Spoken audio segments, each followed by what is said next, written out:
Wherever we go, you can go too. Whether you're on the road, at the farm, or back in the barns, Walton Webcasting is there, streaming live to capture every moment and archiving the ones that you missed. The grand champion Market Barrow this year's Tulsa State Fair. Watch wherever, whenever. This is your moment. This is your moment.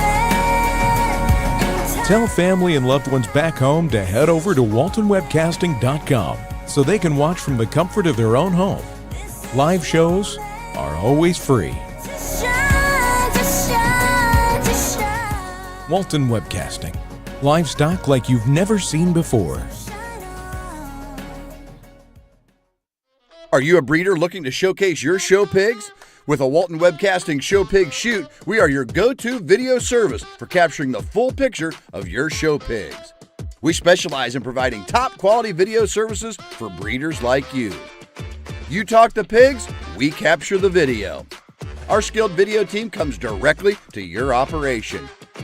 With the power of our website and social media, your professionally recorded videos are streamed live, allowing potential customers from all over the country to appreciate the quality of your show pigs. Let Walton Webcasting be your partner in success. We handle the technicalities so you can focus on what you do best, raising exceptional livestock.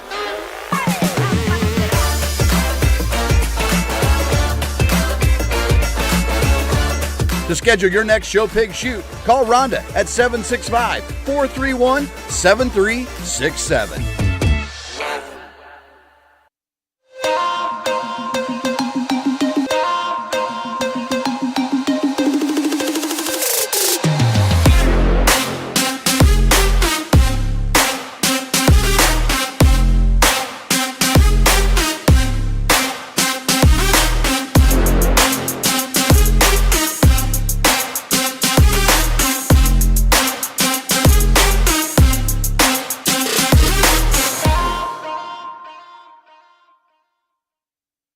These great heroes come together to support the livestock industry and Walton Webcasting.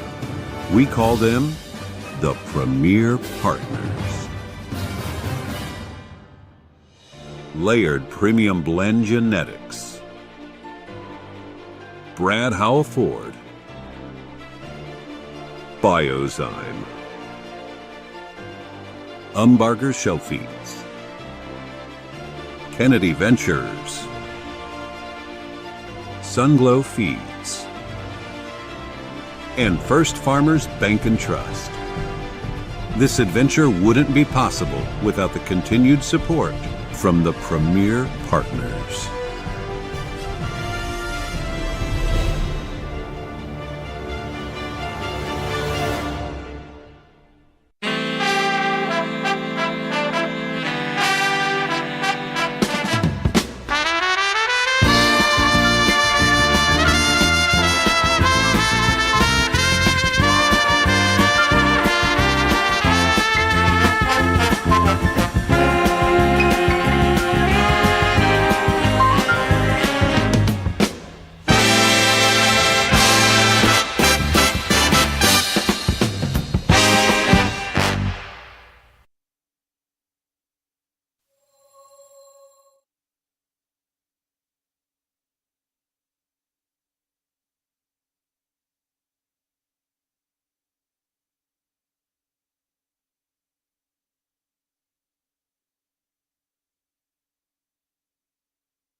If you would please rise for the playing of our national anthem.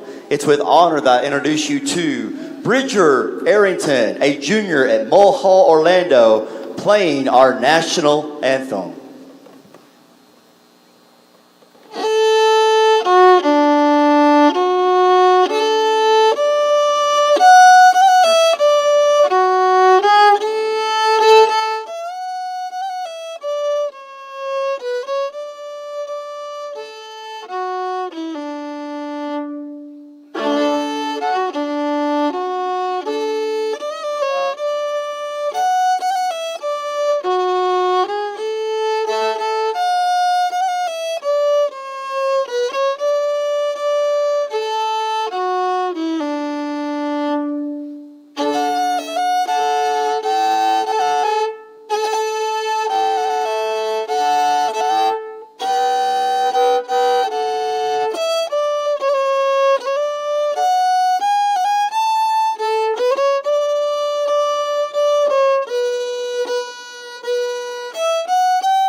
right, thank you, Bridger Arrington from Mulhall, Orlando.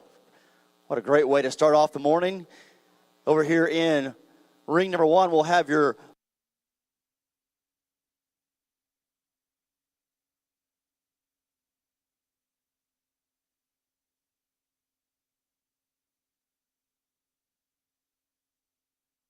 We'll start with the hair sheep today. We'll move right on through several breeds today. We'd ask our exhibitors, please be ready. We'll be starting here shortly.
Hair sheep, we have 21 head in this class.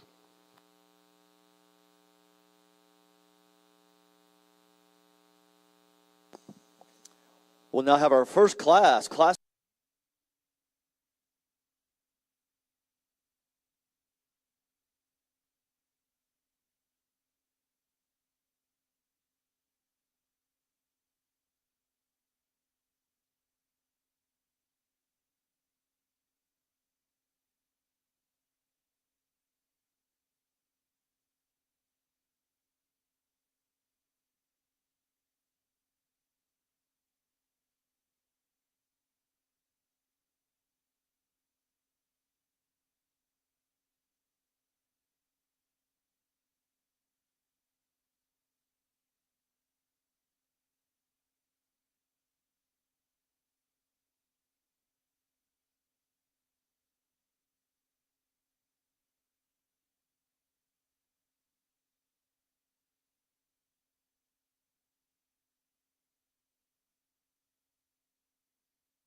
Congratulations to your first class and your class.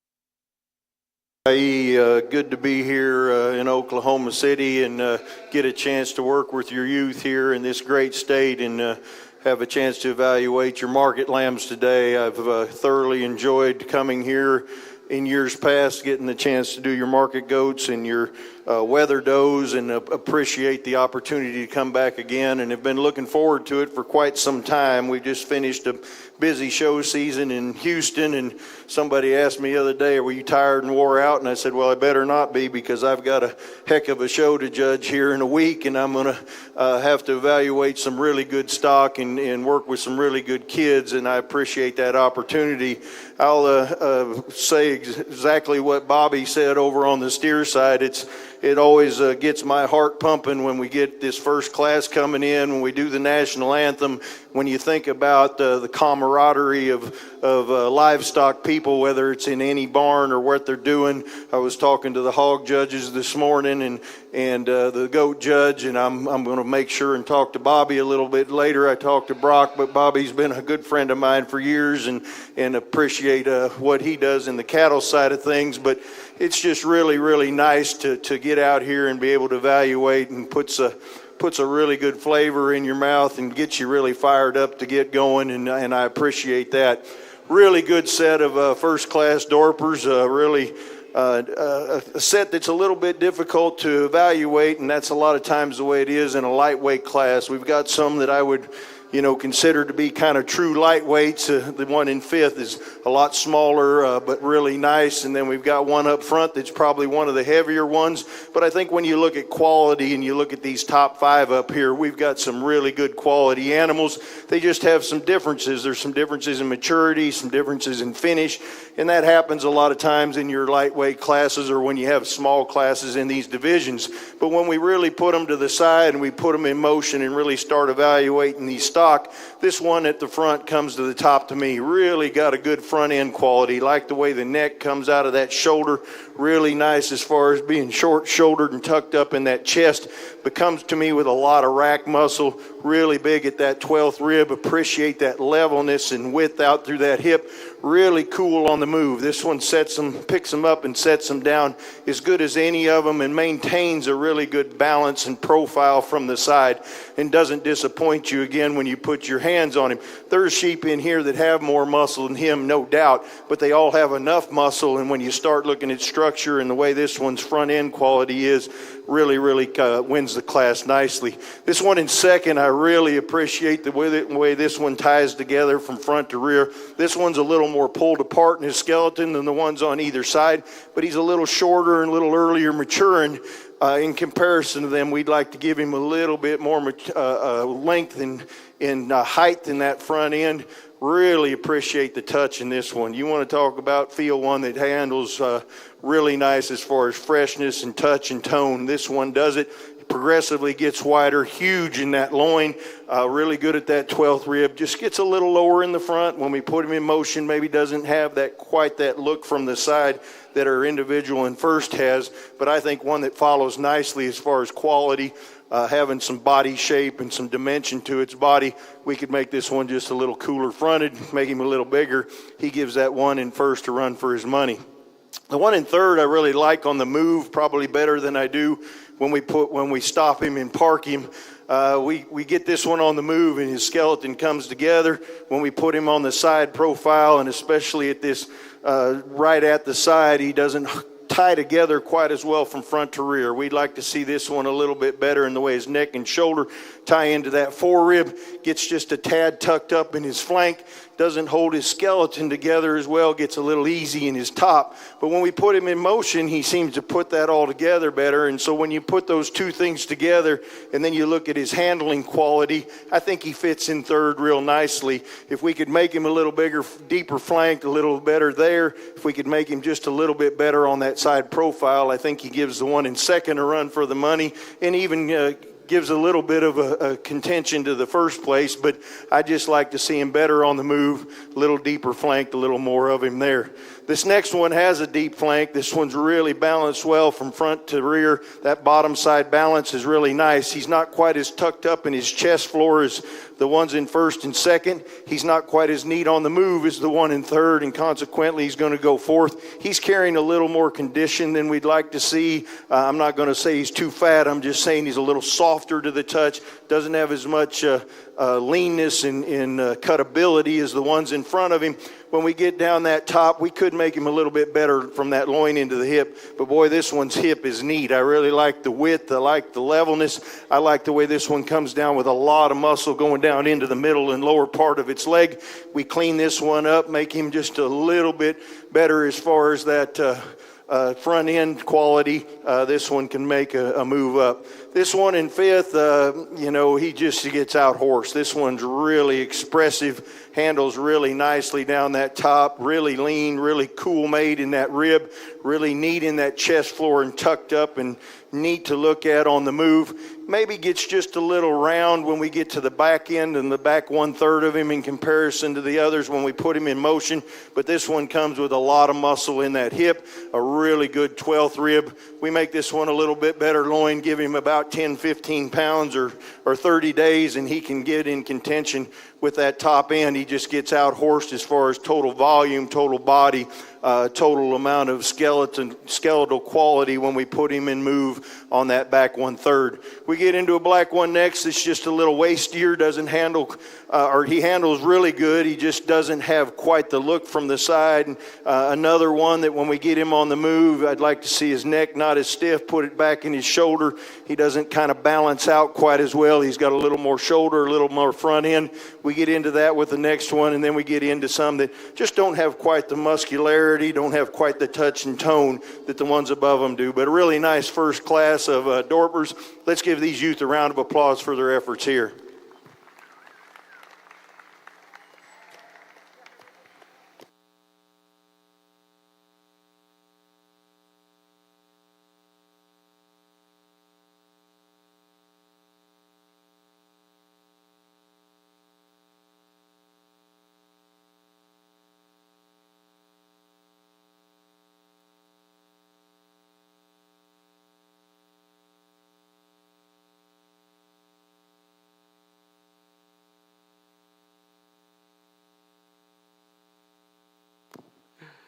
In our first class of hair sheep, first goes to Kelly High from Sterling. Second is Avon Anderson from Ringwood. In third, Carter Ripito from Merritt. Fourth place, Brooklyn Ramsey from Moore. Fifth place, Fallon Thomas, Alva. Sixth, Kayla Venable from Ellick. Seventh, Kelsey Shing from Watonga. Eighth place, May Shing from Watonga. In ninth is William Flanagan from Dewey, and 10th is Hope Sitton from Shawnee. We're now working on our second class of hair sheep. There are 19 heads.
Well, another real high-quality class. Really appreciate the quality in your hair sheep. I know I've been calling them Dorpers. Most of them look to me like they're predominantly Dorper, and we've adopted that as down in Texas as Dorpers, so that's where my mindset is. But really a high-quality class. Again, when you have two classes, there is some difference in maturity and size and the way that they're where they're at, I guess, in the feeding period, but really a high quality set, especially these top five. I think I pulled 9 on the walk, and we found another one to go in there that fits nicely.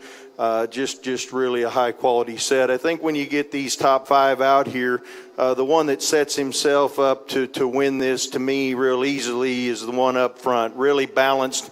I love the balance factor, especially when this one's in the move. I like the way he moves. He's real comfortable in the way he strolls around the ring. He keeps his balance from front to rear. He has some feature to him. You get around front of this guy, and this guy's pulled apart in that chest floor, really wide.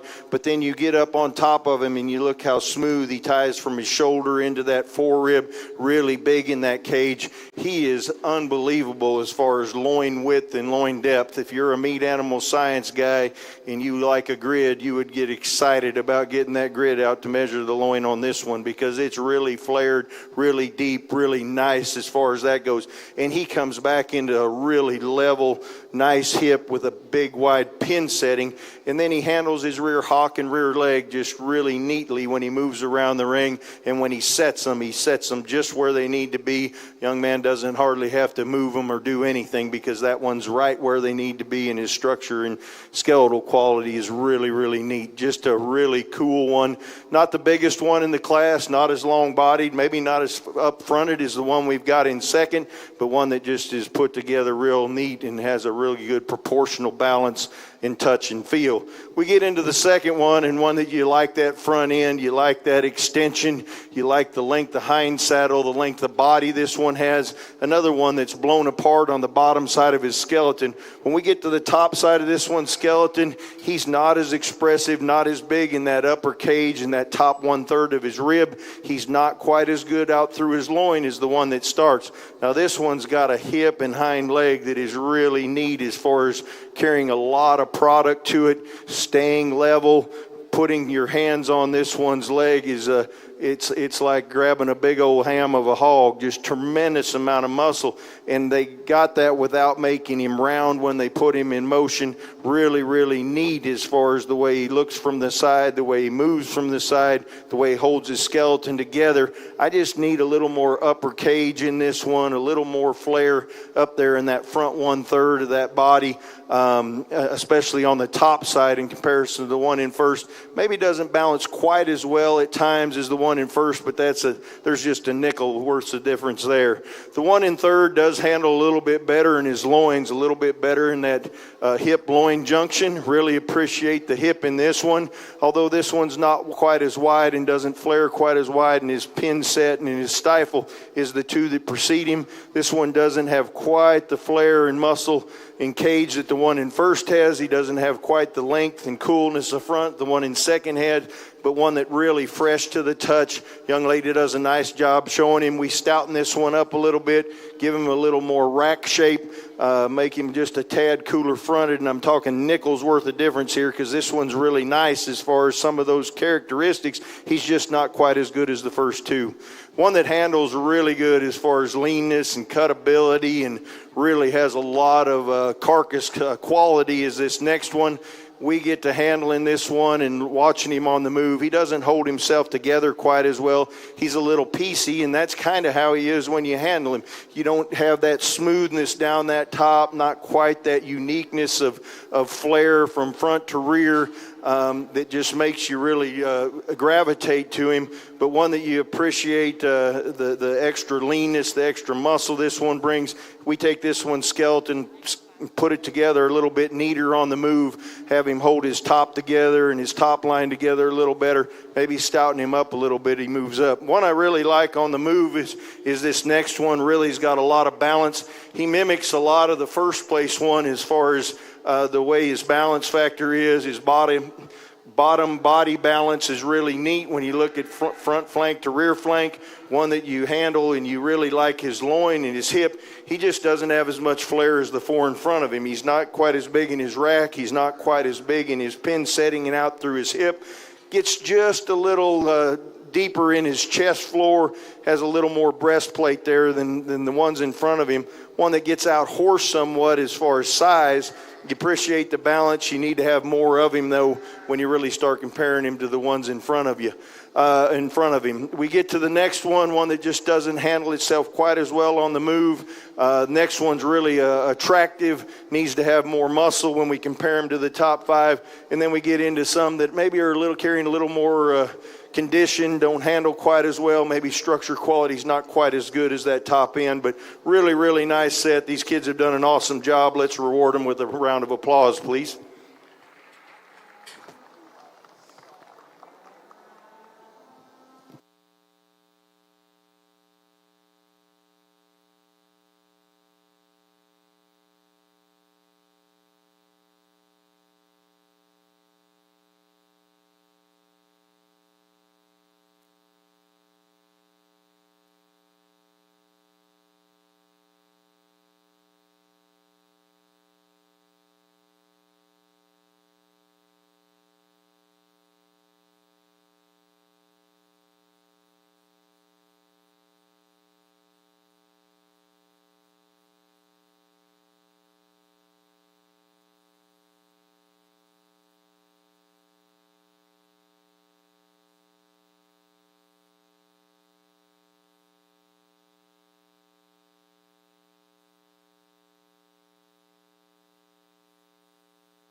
In our second class of hair sheep, first goes to Jefferson Pye from Mountain View Godebo.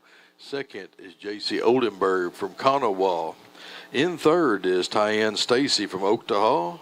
Fourth place is Cooper Oldenburg from Kanawha. Fifth place is Skylar Dooley from Omega. In sixth is Harper Langston from Luther. Seventh place is Nate Thomas from Beckham County. In eighth,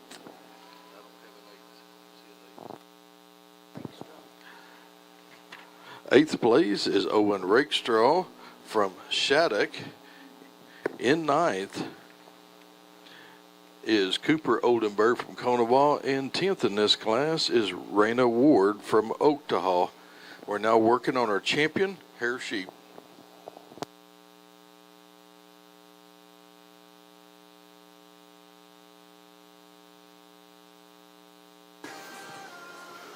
Well, an excellent set of hair sheep out here for our drive. Really appreciate the quality. Don't know what I was expecting. I've come over and watched the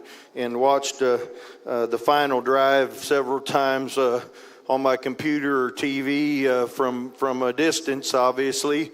But I didn't know what to expect as far as Dorper quality or hair sheep quality, I guess, and really, really am impressed with all my first and seconds and how deep the classes were and how good the quality was, and appreciate these youth bringing these to me and the way that they've handled themselves in the ring and the way that they've showed these animals. Really, really an excellent job by them and an excellent job by their families to get them to this point. When we look at it for our champion, we're going to talk about a lot of the same things all day because that's what we want to do. We want to be consistent through the classes, and we're going to look for a lot of the same things. But when you look at forearm, you look at the way these things are made and how they're pulled apart in their chest floor, but yet they're neat in the way that they tie together in their skeleton. They move nice. They put those feet and legs where they're supposed to go.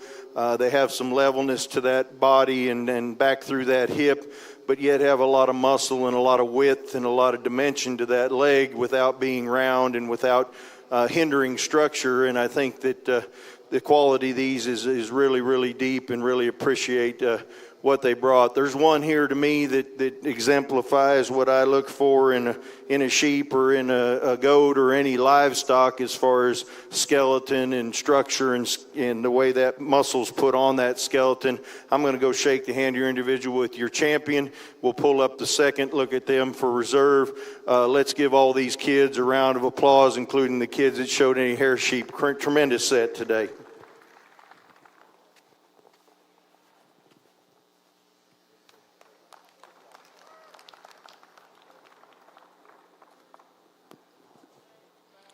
Congratulations to Callie High from Sterling, showing our champion hair sheep.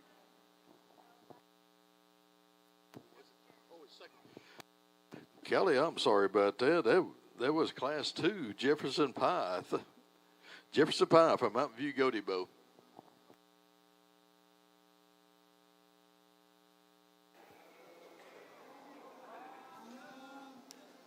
Well, when we bring our second up from that class, I think really a nice one. As we talked in class, we could maybe make him a little bit better back from his loin to his hip, but a tremendous hip, a tremendous structure as far as having some base width and dimension and some stoutness.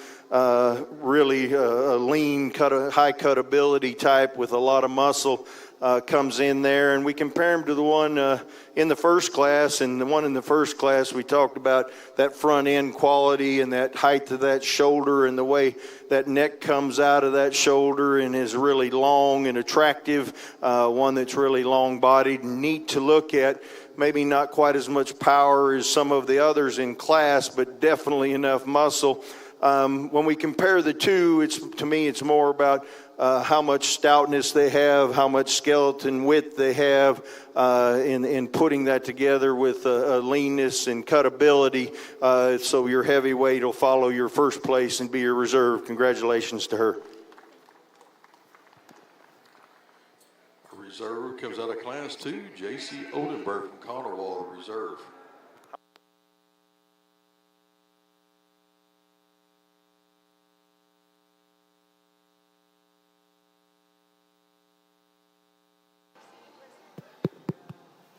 So this is a class that certainly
Over the sheep ring, we would like to introduce our judge. He's definitely no stranger to us here at OYE and has done a great job over the years with us. Mr. Steve Sturts from San Angelo, Texas. He runs Sturts Show Goats and Sturts Stock Dogs, as well as the reproduction service there. He received his animal science or associate's degree from Hawkeye Tech in Waterloo, Iowa, his bachelor's degree from Tarleton State in Stevensville, and his master's from Angelo State in San Angelo, Texas. His family is his wife Bridget. He has 6 children who all grew up in the 4-H and FFA programs in Texas. He serves as the Texas Goat Breeder Association, and we're awful honored to have Mr. Steve Sturts today sorting our sheep for the next 2 days, and we appreciate your efforts, sir. Let's put our hands together for our sheep judge, Mr. Steve Sturts.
Well, another high-quality class in this Southdown breed.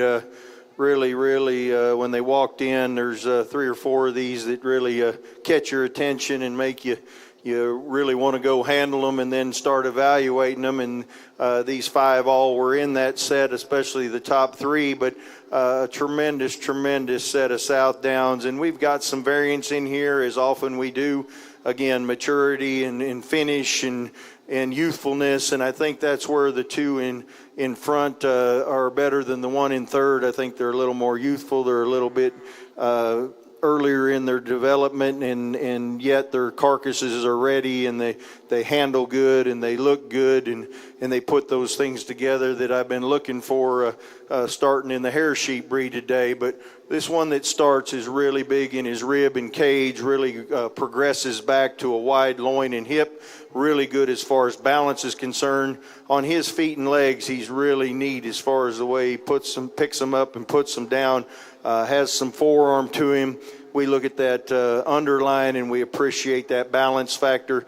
One that maybe has a little more condition than the 1 in second. I'd take the 1 in second's a little leaner and probably not quite as neat as far as his chest floor, but he's a little bit neater in that shoulder. He's shorter shouldered and a little tucked better there from his neck to his shoulder than the 1 in second, especially when we put him in motion.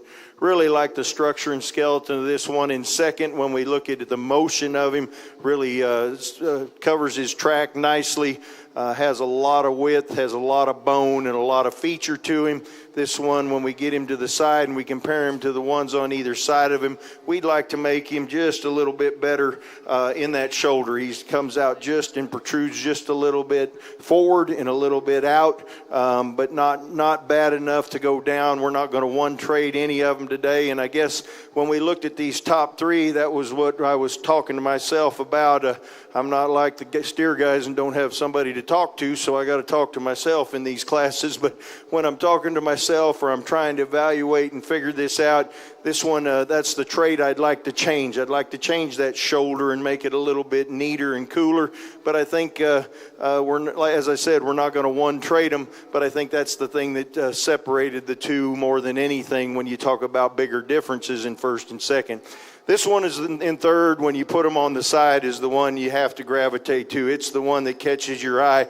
This is the cool fronted one, the one that balances nice, really level, really neat to look at. And again, we're not going to one trade him, but this one's carrying just a little more condition. He's a little bit over past due as far as I'm concerned. I'd like to lean him up, clean him up, make him just a little bit neater and more youthful. He's getting a little bigger in his head, a little flatter in his bone work, and just maturity-wise and finish-wise, I'd like to change this one. From the side and from the looks, this one can win the class. When we go to handle him and we really look at the maturity of him and how he's put together that way, we'd like to change him.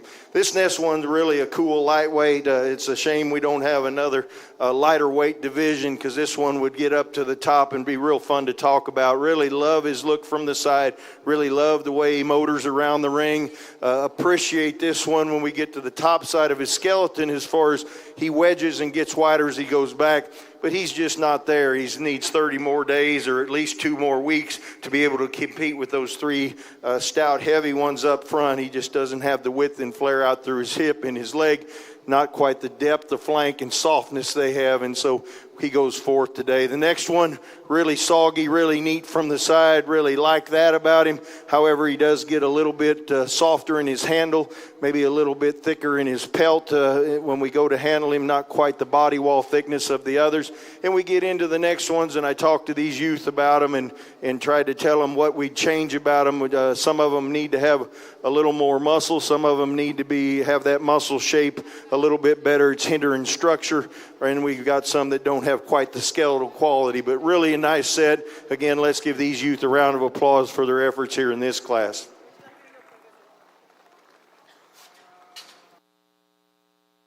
Well, we got a very good class of Angus steer.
The Southdown Market Lambs first in this class was Denver Patsick from Wilburton.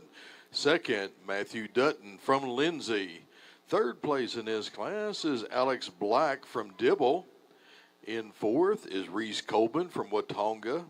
Fifth place, Cambry Moore, Canute. In sixth is Kenzie Woods from Mustang. Seventh, Hadley Bell from Madill. Eighth place, Kylie Bell from Dover.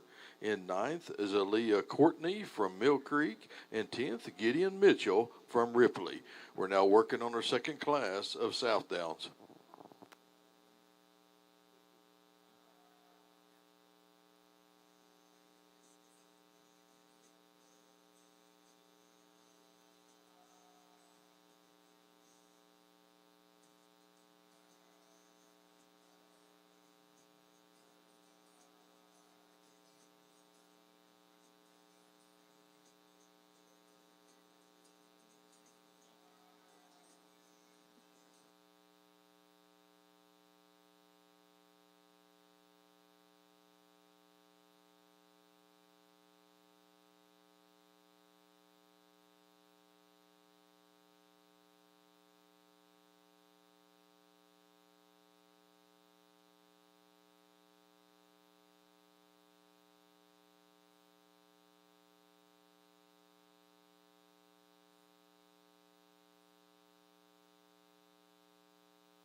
Nice set of Southdowns. We're going to release these ones here. We've got some that are just a little past go probably as we look at them in maturity wise. We've got some that we need to lean up. We've got a few others we need to give a little bit better balance to, especially from the side view. We've got some we need to pull apart a little bit, and some at the end here that we'd like to just give more muscle in relationship to their size and in the way that they're balanced from the side. But really a nice set. Let's give those youth a round of applause as they leave the ring, please.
Showing a very exciting class. Really appreciate the excitement from the crowd over here. We finally woke up with the coffee kicked in, and we're going. Hopefully we can get the rest of you involved here later. But really a nice class. I think one that comes together really easily for me. I think that when you talk about those things and look at those qualities that I've talked about in all the other classes, there's one in here that just comes to the top. We've got base width, we got that foundation set with some feature, we've got some side profile that is attractive and balanced and proportionately balanced. We like the height and length relationship of this one. We go put our hands on this one, and this one's really lean, but touch and tone is really good. Really appreciate the freshness down the top. Really good as far as the way this one wedges back and continues to get wider, and just seamless down that top as far as the way that top handles from that rack into that rib, into that loin, down into that hip and leg. Just really a nice one. I guess the main features we're looking at are the main things I see. This one's a little more naturally wide than the one in second. This one's has a little more flare to that top, and it has a higher cut ability, a little bit leaner made. I would agree with you that the one in second probably neck sits on top of the shoulder a little bit better. One that I appreciate that side profile with. This one reminds me a lot of the third we had in the last class. We just like to take some of that extra bark off. We'd like to lean this one up. We'd like to make him just a little more youthful in his appearance and maybe tuck that chest up a little bit in comparison to the one in first. Not quite the dimension of muscle or true muscle shape and true width to the skeleton that the one in first has. We get into the third place one and really like the profile of this one. This one gets just a little high in his flank. We'd like to give him a little more depth to that flank and a little more sogginess, so if you will, to that back portion of the flank. One that we appreciate the leanness of. He's leaner than the one in front of him. Just needs to be a little bit cooler on the move as far as balance, and give him a little more look from the side when we put him in motion. Maybe actually get just a little bit more fat on him to smooth him down his top. He gets just a little pinch there in his loin going into his hip. We'd like to smooth that out and smooth that structure out. Next one's just doesn't have quite the hide quality, doesn't have quite the touch that the others have. This one gets just a little forward in his neck. She does a good job of keeping it back here. When we put him in motion, gets a little forward in that neck. We'd like to pick it up and stick it on top of that shoulder a little bit better. We like the levelness. We don't have quite the flare in the loin. Flare in the hip is the one that wins it. We're not quite as cool as the one in second. And we don't have quite the quality to the touch that the one in third has, and consequently this one's going to go fourth today. Do appreciate the width going away and coming at me. We could lean this one up just a tad too if we're looking comparing to ideal.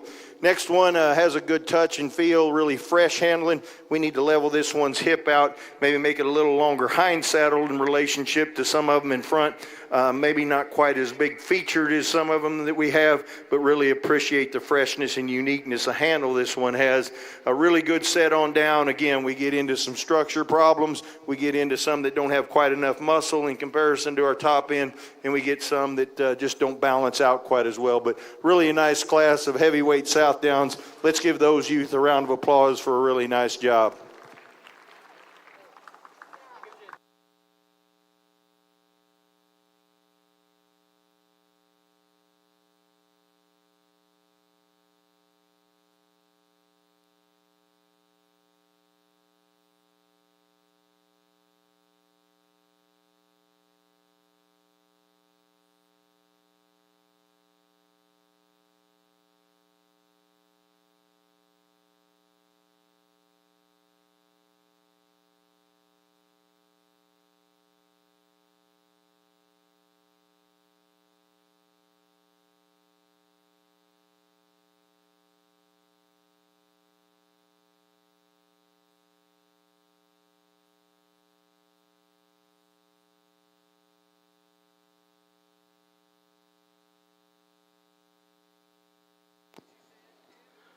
The results of our second class of Southdowns. First goes to Evan Klober from Minco. Second, Adeline Stevens from Guthrie. In third,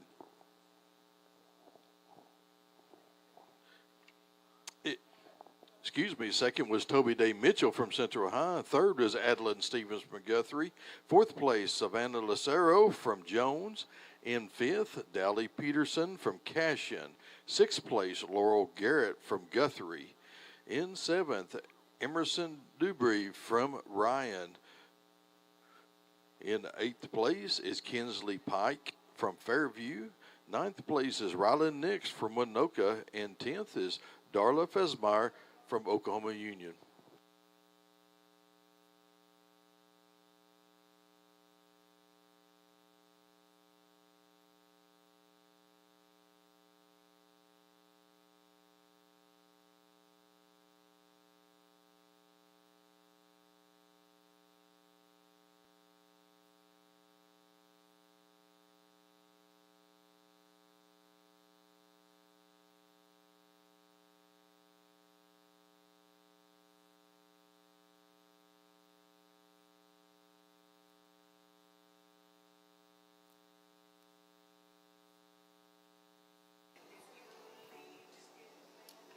Well, a really nice set of Southdowns out here. Let's give these kids and all the Southdown exhibitors a big round of applause for a really nice set and a high-quality set.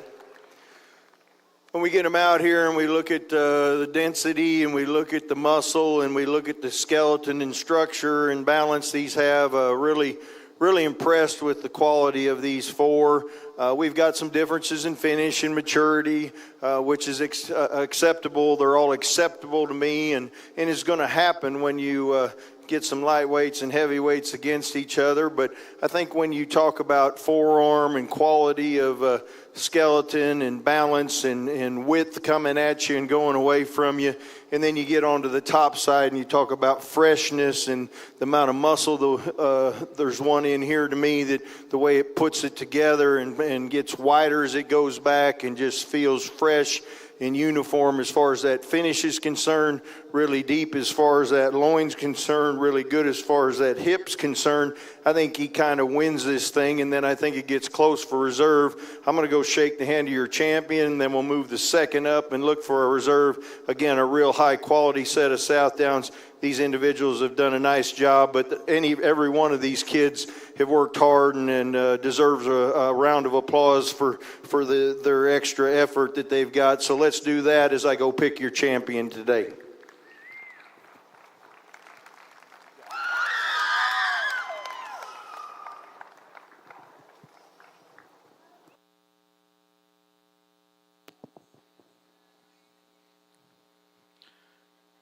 Congratulations, David Klubler from Minco, our champion Southdown today.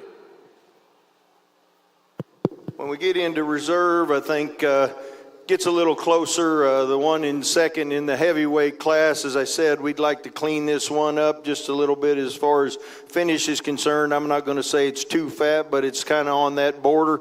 One that's maybe not quite as youthful is our lightweight. One, we appreciate that length of body, the way this one's put together.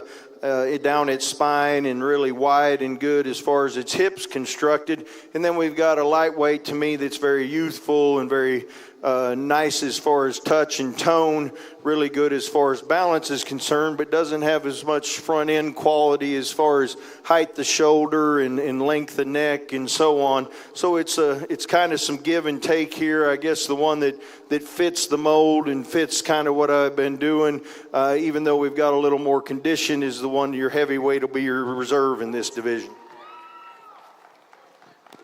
And congratulations to Toby Day Mitchell from Central High, our reserve.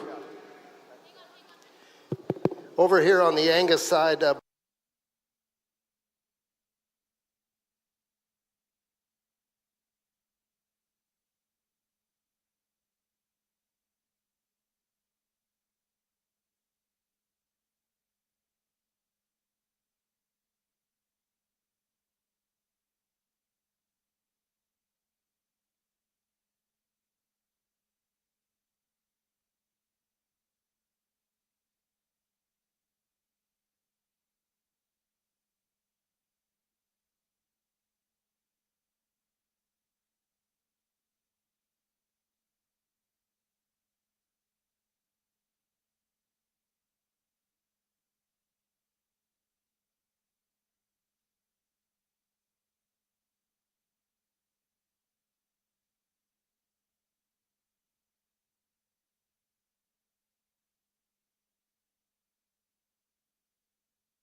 Through at the Southdowns, we didn't get to announce our bronze winner. Our bronze winner was Denver Patzik from Wilburton.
I think everybody's thinking that. What's he going to do? Well, a really, really tough class, a really high-quality set of Shropshires. Somebody turned the heat up in here, or maybe we're just getting warmed up. But really, really a nice set, and all 5 of these, especially our top 4, when they came in, you noticed them on the move, you noticed them when you handled them, and they worked their way to the top pretty nicely today. And really a tough set when you pull 19 on the walk and on the first handle. I think that shows out of, 40-some in this class maybe, shows the quality and how deep it is when you pull nearly half of them. But really, really what brings it to the top, or brings this one to the top up front, is when you put it in motion. This one handles nice, no doubt, gets wider, tremendous dimension out through that top side of its skeleton and body. There's some out here that probably are a little wider based, come at me and going away from me a little wider. But when you put this one in motion and you watch its skeleton move, it just trots around there, and just it's real easy in its movement. It's real balanced in its movement, and that's where the front end quality and the front end really shines on this one. Really up in that chest floor, really good at the height of that shoulder, really neat as far as length and neck. Balance factor just puts together all those things on the move. Then you go to handle him, and there's some down here, 3rd and 4th, that probably have as much width or more muscle, more middle body shape, more probably underneath width than this one. But when you look at the amount of muscle this one has in combination with its skeleton and the way that it moves and the way that it looks, I think it wins the class nicely. I think your decisions start coming between 2nd, 3rd, and 4th. All these really handle nice as far as touch and tone. They're real good as far as their hide's concerned and their body wall thickness. All of them are lean enough. I think when it comes down to it, it's more a visual thing. When we put this one on the move in 2nd, he doesn't hold himself together quite as good as the one in 1st, but I think he does it the next best. He's really close. He's really good as far as the way he covers his track and moves and keeps his balance and skeleton together. He's a little bit cleaner in that front part of his shoulder, and then when you get on top of him, he's a little bit cleaner from that forearm to shoulder up into that rack and rib, just a little bit neater and cleaner there on when you get on top of him.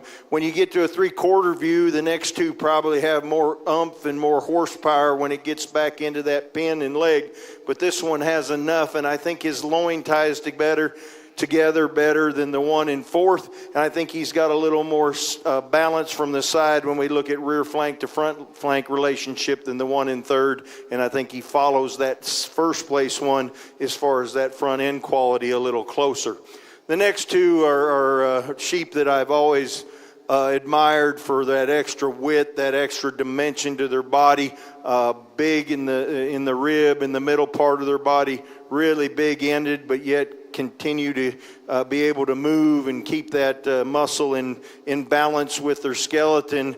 But when we look at them in comparison to 1st, they obviously aren't as long and cool in their neck. They're not tucked up as much or as high in their chest floor and at their shoulder. They don't have quite that look there. Give me a little bit more shoulder. I think between these two, it comes down to the one in 3rd being just a little bit better in that loin, giving me a little more flare and width there. I like him a little better on the move, even though his rear flank's not as deep. His rib and lower 3rd of his rib up there in the front 1/3 of his body, to me, is a little more attractive, has a little more curvature, and I like the way that looks both on the move and when he puts him on the stand. Just like to clean him up just a tad in that shoulder, and I'm not saying he's too bold fronted or too big shoulder, just like to clean him up a little bit there comparison to the first two. This one probably is a little cleaner in his shoulder. He just gets a little staler in his loin. He doesn't fill out quite as good in the middle part of his loin. He's got a lot of width and dimension to his hip. To me, he doesn't flare quite as good as the one in 3rd. I appreciate that rear flank and the way he looks there, really soft and cool from the side as far as that's concerned. Another one in comparison to first, we need to clean him up in the shoulder. In comparison to second and third, probably make him a little fresher in that loin and make him a little bit nicer as far as that touch and tone there. Maybe give him a little more flair when you talk about expressiveness and delineation of muscle in comparison to the top two. He's got the mass. Maybe give him the lines a little bit more to be able to compete.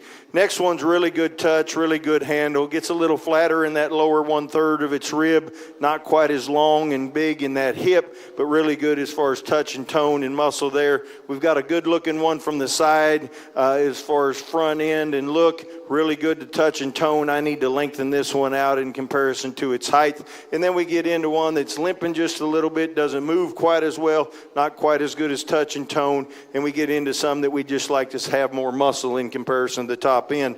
Really a nice set. Again, these youth have done an excellent, excellent job. Real fun one to sort. Let's give them a round of applause. Good job, bud.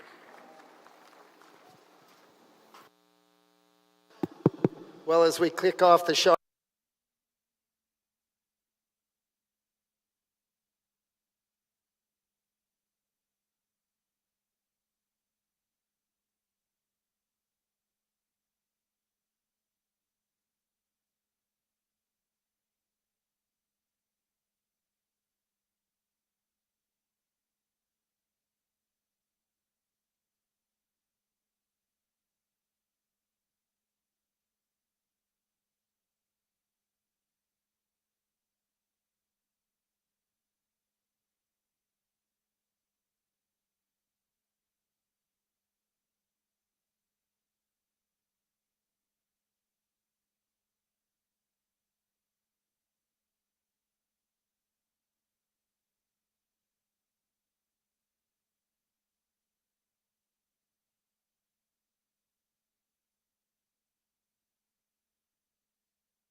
The first goes to Laney Allen of Canute. Second, Madden Bartmettler from Comanche County. In third, Hazen Pruitt from Canute. Fourth place, Hayes Wilson from Mason. In fifth, Danica Spalding from Keys. In sixth, Miley Eggman from Walters. In seventh place, Otto Caldwell from Deer Creek, Lamont. Eighth place, Rihanna Ross from Tishomingo. Ninth is Harper Cox from Marlow. And 10th in this class is Landon Yates from Holdenville. We now have our second class of Shropshires in the ring at this time.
Well, a really high quality set of Shropshires out here. We're going to let the ones on the outside of the ring go. We've got some that mostly it's a balance aspect. We've got some that we'd like to see better on the move. We'd like to see balance out, maybe be a little more proportional as far as when we look at their front end to rear end, their length to height ratio and the way they look from the side. We've got some others that are maybe a little frail. We've got some that just need more muscle.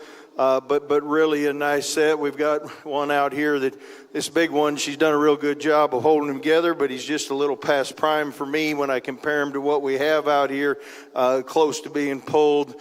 So there's some quality here. Just when we look at pulling about half of the class, I don't know what we've got pulled, 18 or so out here, 18 or 19, much like the last class, almost half. I think that we just have a little better quality on this side. So we'll release those. Let's give them a round of applause for getting out here and working at it and trying. They've worked at this all year and deserve a round of applause.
Well, an excellent setup here in our heavyweight shops. Really fun to sort from the time they came in.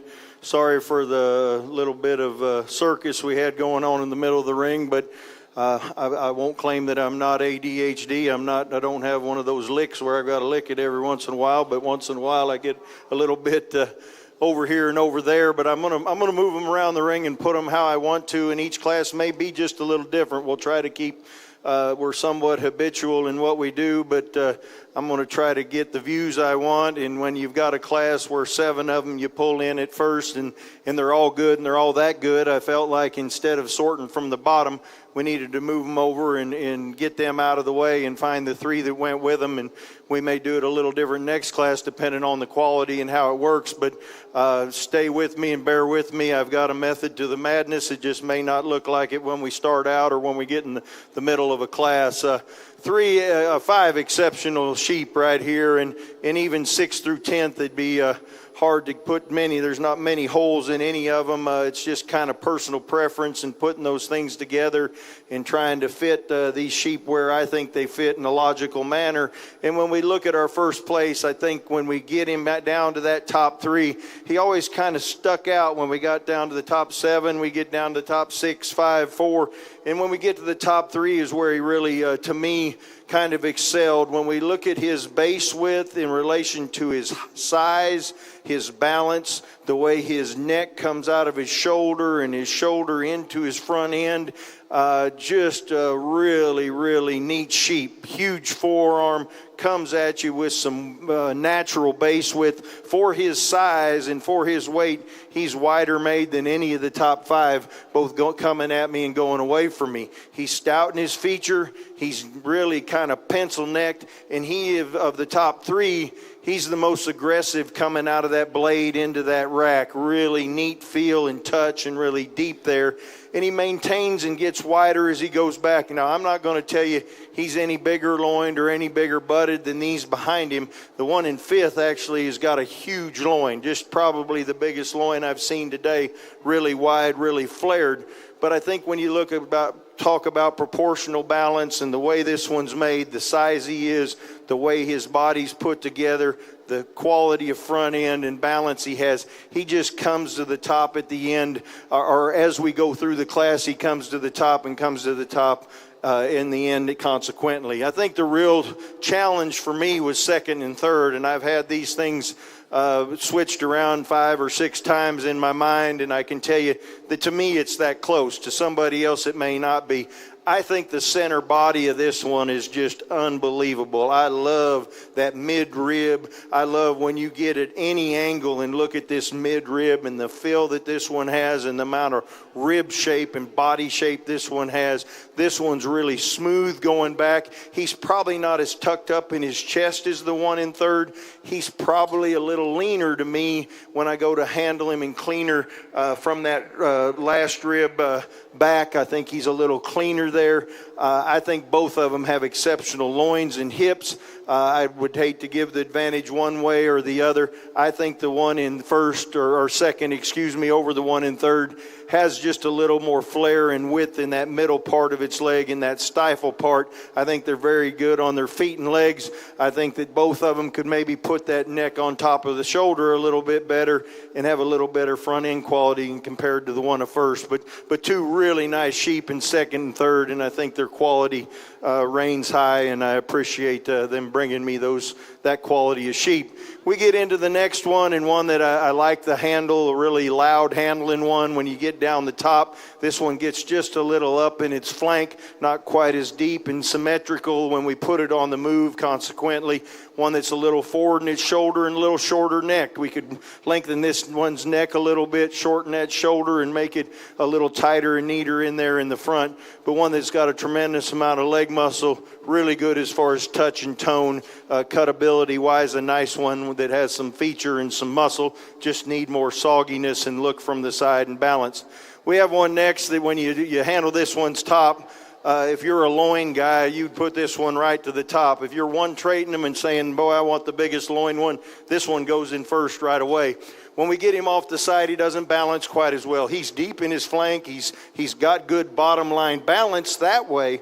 But when you look at his length to height relationship, he's not as long-bodied as the ones in front of him for his height. He doesn't have the lower rib. You look at that lower 1/3 of his rib, he doesn't have as much curvature coming out there from his breastplate into that forearm and forerib. He doesn't have quite the stoutness in that middle part of his rib and that front part. One that we appreciate that loin, we appreciate the hip. We need to lengthen him out to balance him some, give him just a little bit more curvature to that lower rib. Real heavy muscled one next that just gets a little round in his loin and top, not quite as naturally wide coming at me, but real aggressive in his shape. We've got one next that's really nice to look at from the side, needs to have more touch and tone, and kind of the same story on down. We just need a little more touch and tone, need him to be a little bit better as far as structural quality when we compare him to some of these top end, but really a nice set. Let's give them a round of applause for their efforts here in this really tough class. Okay, I'm going to try and beat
Well, it is a challenge sharing the mic, Bobby, but appreciate you going through those kind of fast. I'd have kept it hot if I'd have known you had to talk and just went ahead and went into my championship drive.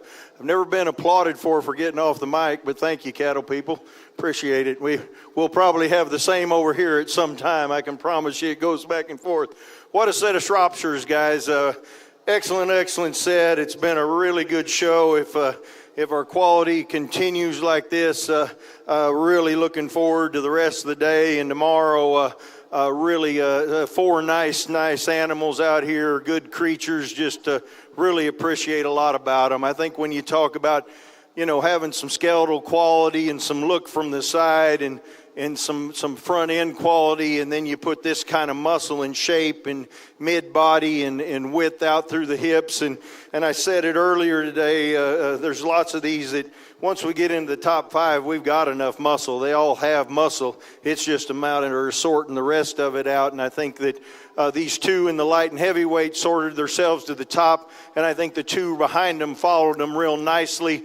When we get them out here and look for our champion, I think it's really close between those 2. I'm going to go shake the hand of the one that I'm going to use for your champion and then reserve, and then we'll go through our sale order again. Excellent set of Shrops. It's been real fun. Let's give these kids and everyone that showed a Shrop a round of applause for an excellent job.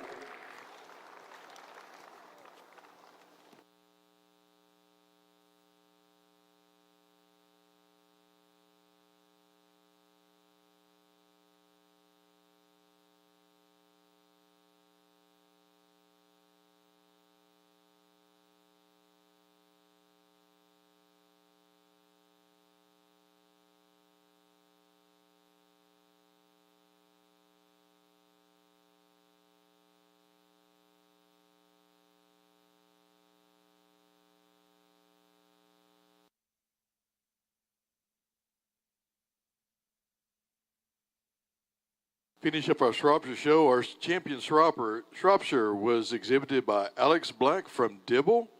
Our reserve, Laney Allen from Canute. And our bronze is Karina Beard from Stillwater.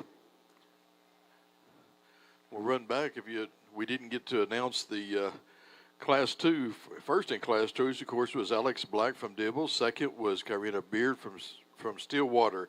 In third, in that class was Madison Wynn from Moore. Fourth place, Jameson Scott, Central High. Fifth, Cooper Maxwell, Adair. In sixth place is Kaylin Menard from Miller. Seventh is Presley Johnson from Boise City. Eighth place in that breed was Chasen Hunt from Tuska. Ninth place, Kennedy Keene, Canadian County. And 10th was Cheyenne Paris from Ripley. We'll now start our Dorset Market Lambs. Dorset Market Lambs will be coming up. Over here on the cattle side, to catch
Well, after we finish up the Dorsets, we'll be taking a 30-minute break. At the end of the Dorset Market Weathers, we'll take a 30-minute break, and then we'll get right back.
Start off our Dorsets, appreciate the quality here when we get to the top end especially.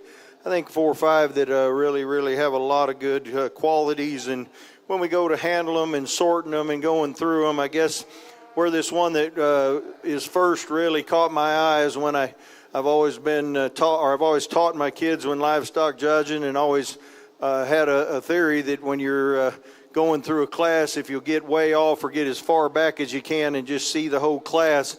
And I can tell you when I went through and there's 14 of them out there and I went back there, that one stuck out to me like a sore thumb. When you talk about forearm, when you talk about body quality and body shape, you talk about look from the side, you talk about base width and having some balance to it, really neat about its chest floor. That one's feet both all 4 go straight forward. They go how they're supposed to. This one's wider made than the one in second. He's probably not as long necked. He probably could put his neck on top of his shoulder just a little better in comparison to the one in second, but he's big. He's more base wide. He's got more forearm. He's got more body shape, and he's got more shape down his top. If we could change this one's hide quality, this one would really shine when you go to handle him. That's where he disappoints you just a little bit. He's a little thicker pelted, doesn't have quite the touch maybe as 2 and 3 and 4 do when you talk about that touch and tone and that thinness of pelt. We look into this second one and really extended in the front, really cool from the side. We really appreciate the lines. We appreciate the length and levelness of hip. This one doesn't have quite as much muscle. He doesn't have quite as much base width. I'd like to change his front too and point him straight forward. That's getting pretty picky on one that's got a lot of neat pieces. Maybe not quite as good as far as his finish is concerned in comparison to the 2 behind him. He's probably carrying a little more condition than the ones in 3rd and 4th, but sure not fat by any means. This one in 3rd's is probably the smallest one in the class. If not, he's sure the smallest of the top 14. But I really like this one on the move. I like his balance. I like the way he looks. And I think, projecting him on out, I think would be a really good one in 30 to 60 days. He's just got to show today and's got to go a bunch against some that are more ready. He runs a little bit out of gas when you get back to his hip and lower leg, but he's got a really good top shape. He's really good as far as his front to rear flank relationship. He's really good in his spine and the way he moves. He's real soft about his movement and real neat about the way he looks. We just need more of him compared to the 2, but I think there's enough more structural quality and look and balance in this one to put him 3rd than our ones in 4th and 5th. Real long-bodied, real long hind saddled, long hip one. You can go away, bud. That's really neat to look at when you get up in the front 1/3 and to the side. You get back here and he gets a little bit higher in his twist. He's not quite as good on his front or rear legs. We'd like to straighten them out and make him stronger to the ground, especially in that back hock and from that hip hock to ground. But one that we do appreciate, that length of hind saddle, that width through his loin and the amount of muscle he's got in his hind saddle. We get one next that gets just a little flatter rib, gets a little straight on her hind too, or his hind too, when we put him in motion. One that handles pretty nice as far as freshness is concerned. Not quite as aggressive muscled as the ones in 1st and 2nd. Not quite the look as the one in 3rd. Not quite the total width down the loin and through that hip as the one in 4th. And consequently, he's going to go 5th today. We've got one that's a little flatter in its hip and leg. Next, we've got one next that we'd like to make a little more width through that stifle. Maybe lean that one up just a tad. We've got one next that's got a pretty good look from the side. When we put it on motion, its skeleton falls apart a little bit. We've got a green one that needs more time on feed next, and the next 2, actually 9th and 10th, I just need more time with them. Good structure, good skeletons about them. They just don't have the muscle right now. And then we get into some we'd like to change some structural things about, make them walk better, look better from the side, and balance out. Really nice set of Dorsets. These kids did an excellent job. Let's give them a round of applause for their efforts.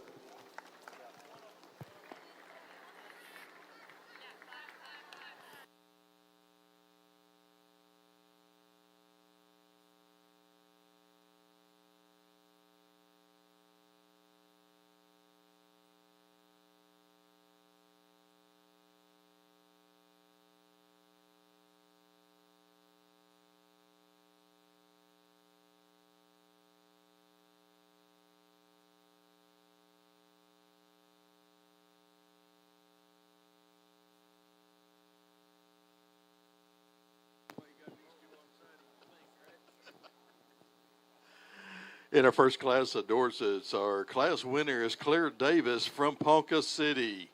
Second, J.C. Finhouse from Walters. In third, J.C. Pitts from Ripley. In fourth is Byron Birkenbaugh from Garber. In fifth place is Dally Peterson from Cashin. Sixth, Briley Scott, Fairview. Seventh, Wade Ritchie from Altus. Eighth place is Maddie Anderson from Jones. Ninth is Alana Devereaux from Butner. And 10th is Parker Byer from Sealing. We've now got our second and final class of Dorsets entering the ring. Again, we will take a break after the Dorsets. We will take a 30-minute break after the Dorsets.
We pulled over here, and there's one right here that I really like some things about, but maybe it's a little past prime, a little softer, but you like the top, maybe not quite as much leg muscle as some of them, maybe a little flatter in the chest.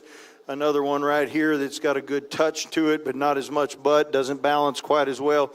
One here that's a little past, that's got a little more cover, got a big groove down its back, but not quite as good out through its loin. Another one that's big topped, needs to have a little more flank in it. And then we get into some that we'd like to change some structural things. We've got one here that's got a huge top, big hip. We get back to those back legs, and we're quite a bit off on those back legs. We're a little bit off on our balance as far as depth of flank to front to rear flank. And then we've got one that's really long, also needs some more depth and more curvature, and some that just need a little more to them as far as muscle and power. But really a nice set. This is a really deep set of Dorsets. Let's give all these kids a round of applause on the outside for their efforts here as we sort through these last 15 or 16.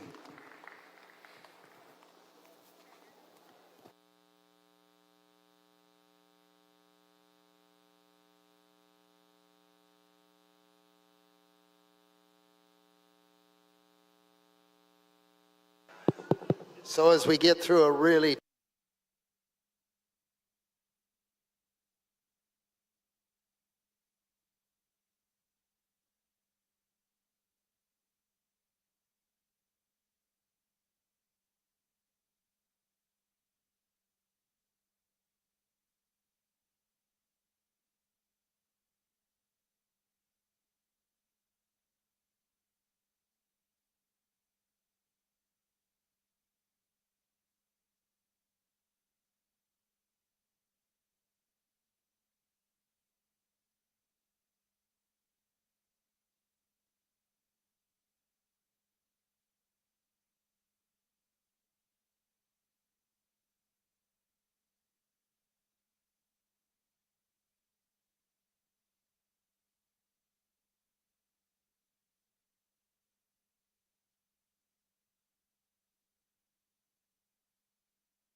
here on our sheep side, two at the beginning of this class that have a lot of quality, and even though they have some similarities, there is some major differences in them. And I think when you start weighing the differences in them and looking at the differences and trying to figure out where the bigger difference is, I think that's what separates them. We're going to start off with one, to me, that is really cool fronted. And again, when you get off and you get away from them, these two come to the top real nicely. But this one, especially with the front end, the way it's tied together from its neck to its shoulder into its forerib, really up fronted, really cool about that chest floor, but really round ribbed and really nice as far as that muscle down that rack into that loin and out to the hip, really smooth in those transitions.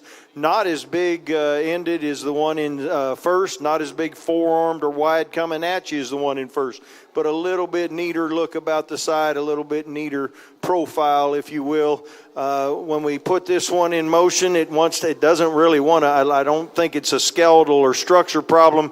I think it just doesn't want to get out and walk. So it doesn't move probably as freely as the one in second. It doesn't cover his track, take as big a stride. But when we look at the balance factor, it doesn't mess his balance up. We just like to see him take a little bigger stride if we were really going to criticize him. But really a nice creature up there in first. This one in second's just really aggressive coming out of that loin and out through that hip. Tremendous amount of width. Really appreciate the middle and lower leg muscle. You get around front, and this one's got a huge wide chest floor with a good forearm in it. He doesn't come out of his neck and shoulder quite as nice, doesn't give me quite the picture from the side as far as that up-frontedness and coolness. He's just a notch off, though. He's still cool, don't get me wrong.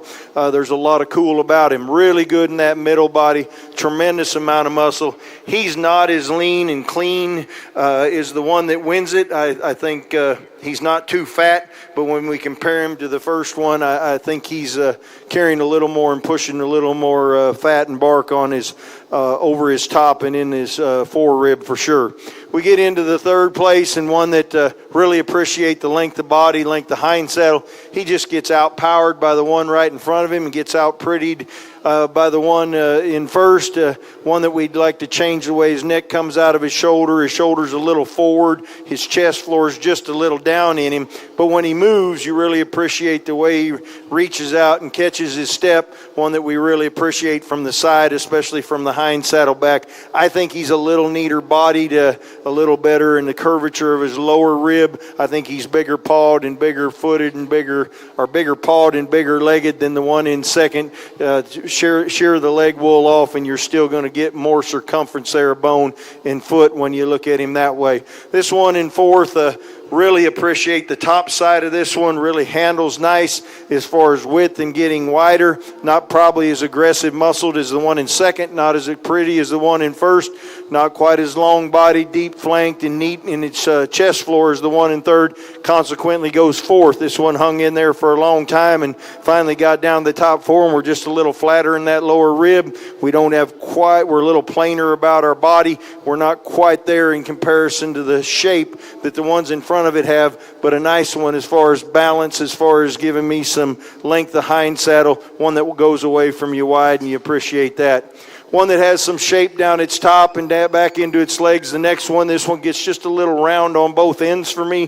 When we put this one in motion, doesn't have quite the look and balance and symmetry from the side because of that roundness on both ends. We can level this one out, clean him up just a little bit. I think he moves up. Really appreciate the muscle shape, really appreciate the carcass qualities of this one. Not probably as aggressive and loud as the one in second and in first, but one that's not far behind them. Just need to make that one straighter in its lines. We get one next. I told this young lady that how'd I miss that one when I went to handle it in line, because I looked at it from the side and I handled it and thought that one should have been pulled on the walk. And I said, even I miss one every once in a while.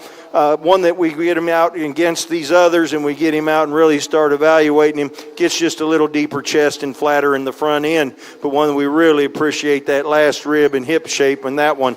Well, we get some necks that just need more flank, need more muscle. When we get back to that hind saddle, we get some that we have a little structural issues in down the way, but really a good class of Dorsets, high quality class. We pulled a bunch, really good top two. Let's give them kids a round of applause for a nice job.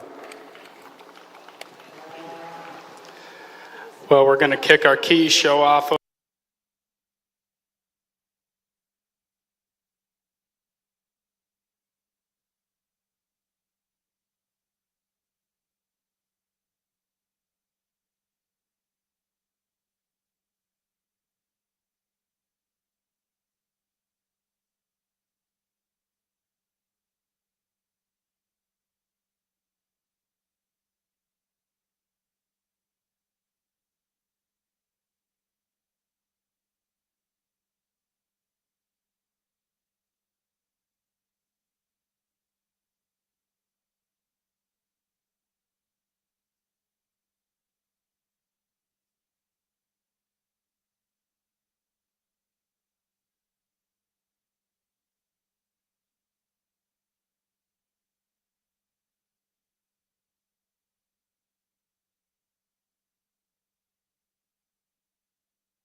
Second class at Dorset first goes to Austin Matthews McKinta.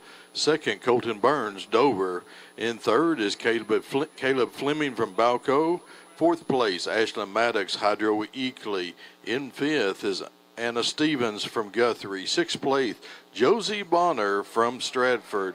Seventh place, Tyler Mitchell from Central High. Eighth, Brixie Zeese from Keys. And ninth is Annie Hogston from Tonkawa. And 10th is Clacy Rowland from Silo.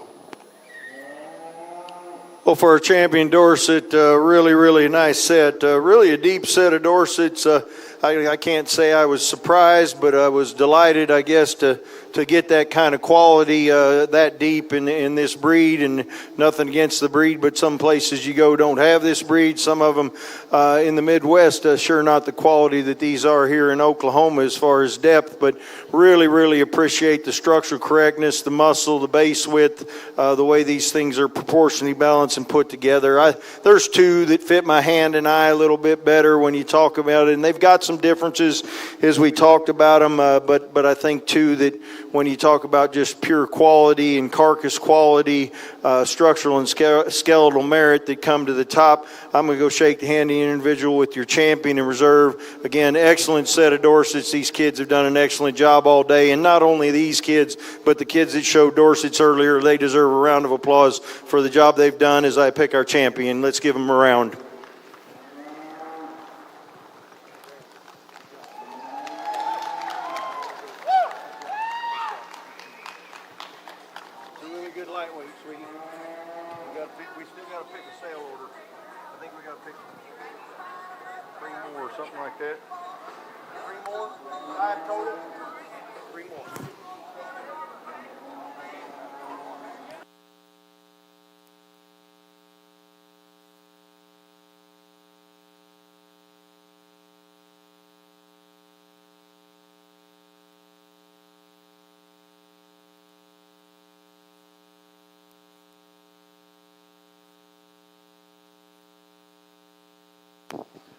Congratulations to Austin Matthews McKinta, shows the champion Dorset.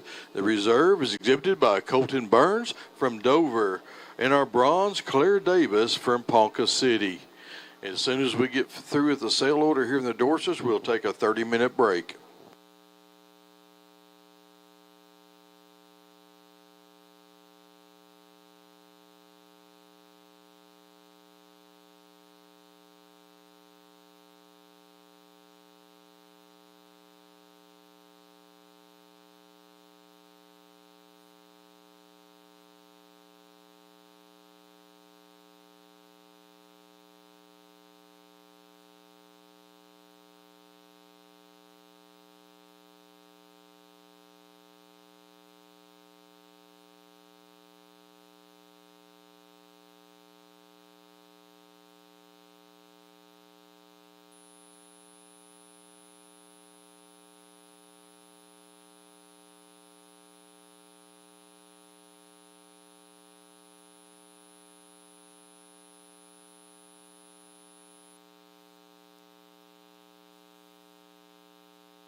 just answer to my name sometimes. I know. Larry's always a good friend of mine. Over in the sheep side, we'll be starting back at 12:15. 12:15, we'll be starting back.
Well, starting out after lunch with the speckles, white-faced crosses, I think a nice set. I'll tell you that coming in, there probably wasn't one that just kind of demanded my attention or got my attention. And as I handled them, I kept thinking, well, one will come to the top, one will come to the top. And it wasn't until we got down to this top 6 or 7 that these two up at top kind of separated themselves to me. And maybe it's just because it's after lunch and that food went to my head, I don't know, but or to my belly, and wasn't thinking quite as good. But I can tell you that there's a really nice set of crosses. By the number we pulled, you can tell there's a nice set of white-faced crosses. I don't know that the ones up in front just really got my attention right off, but as you handled them and put them together and really went through the class, these two up at top, I think, separate themselves. Really big-bodied, really fresh to the touch. They progressively get wider. They balance from the side, structurally and skeletally on the move. They move out nice.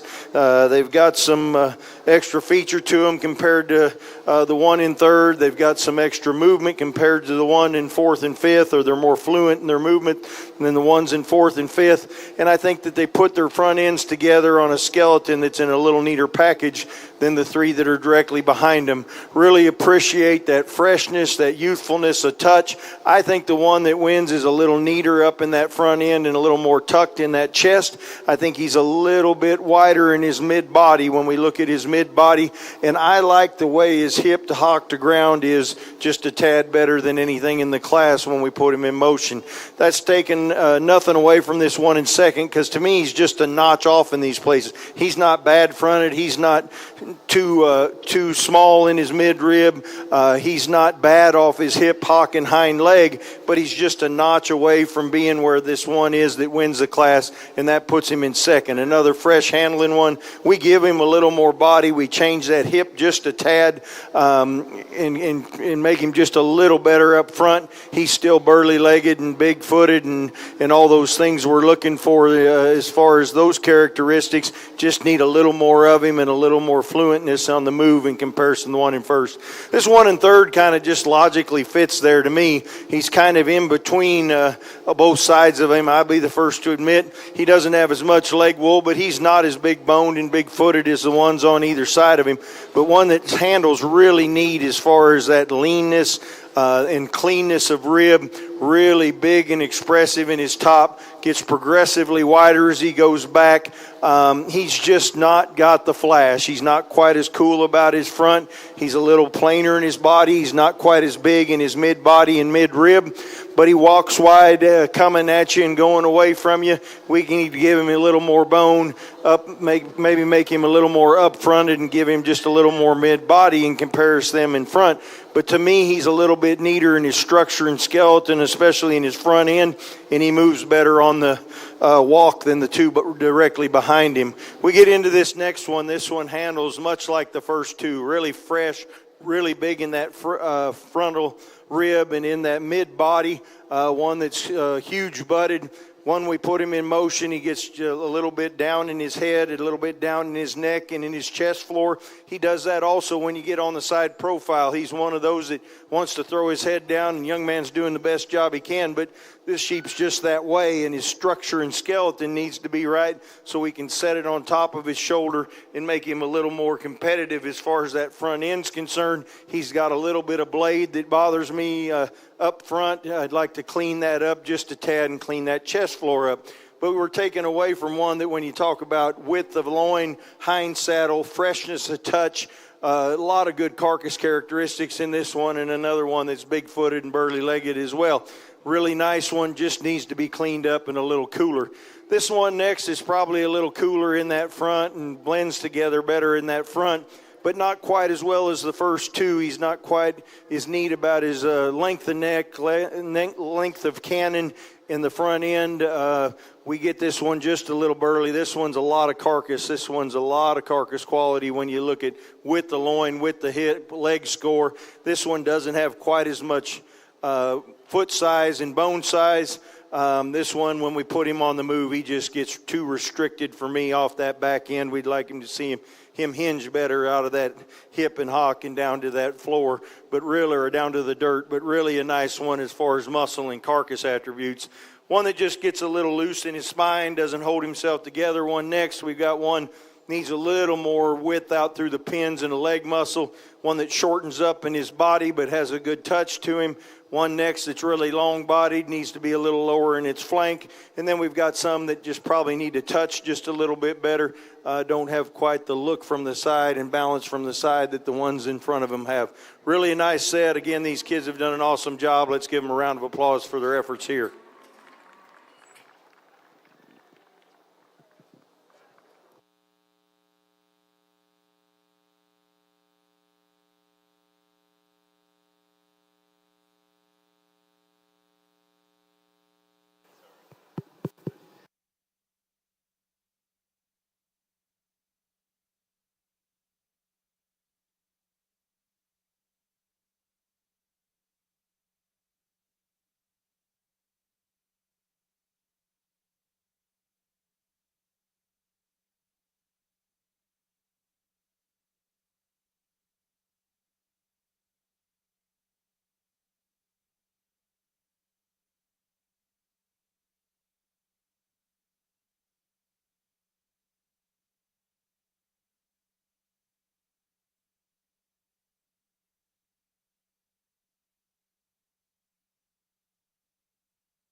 Bred market weather lambs.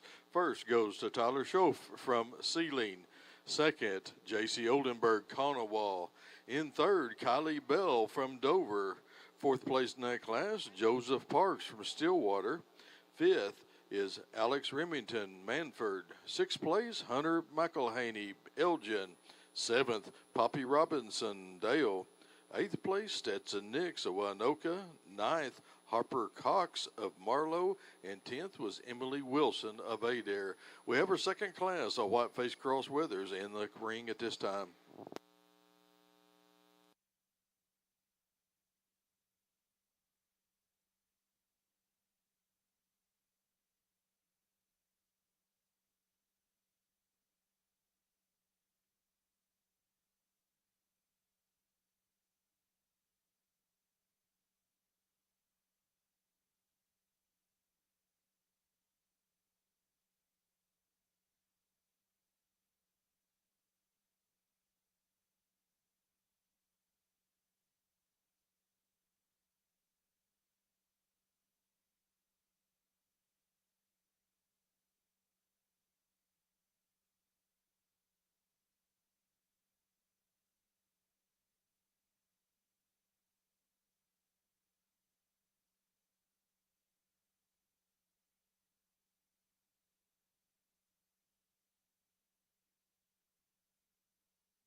crosses, that we pulled on the walk, done a really good job. These kids have done an excellent job of showing.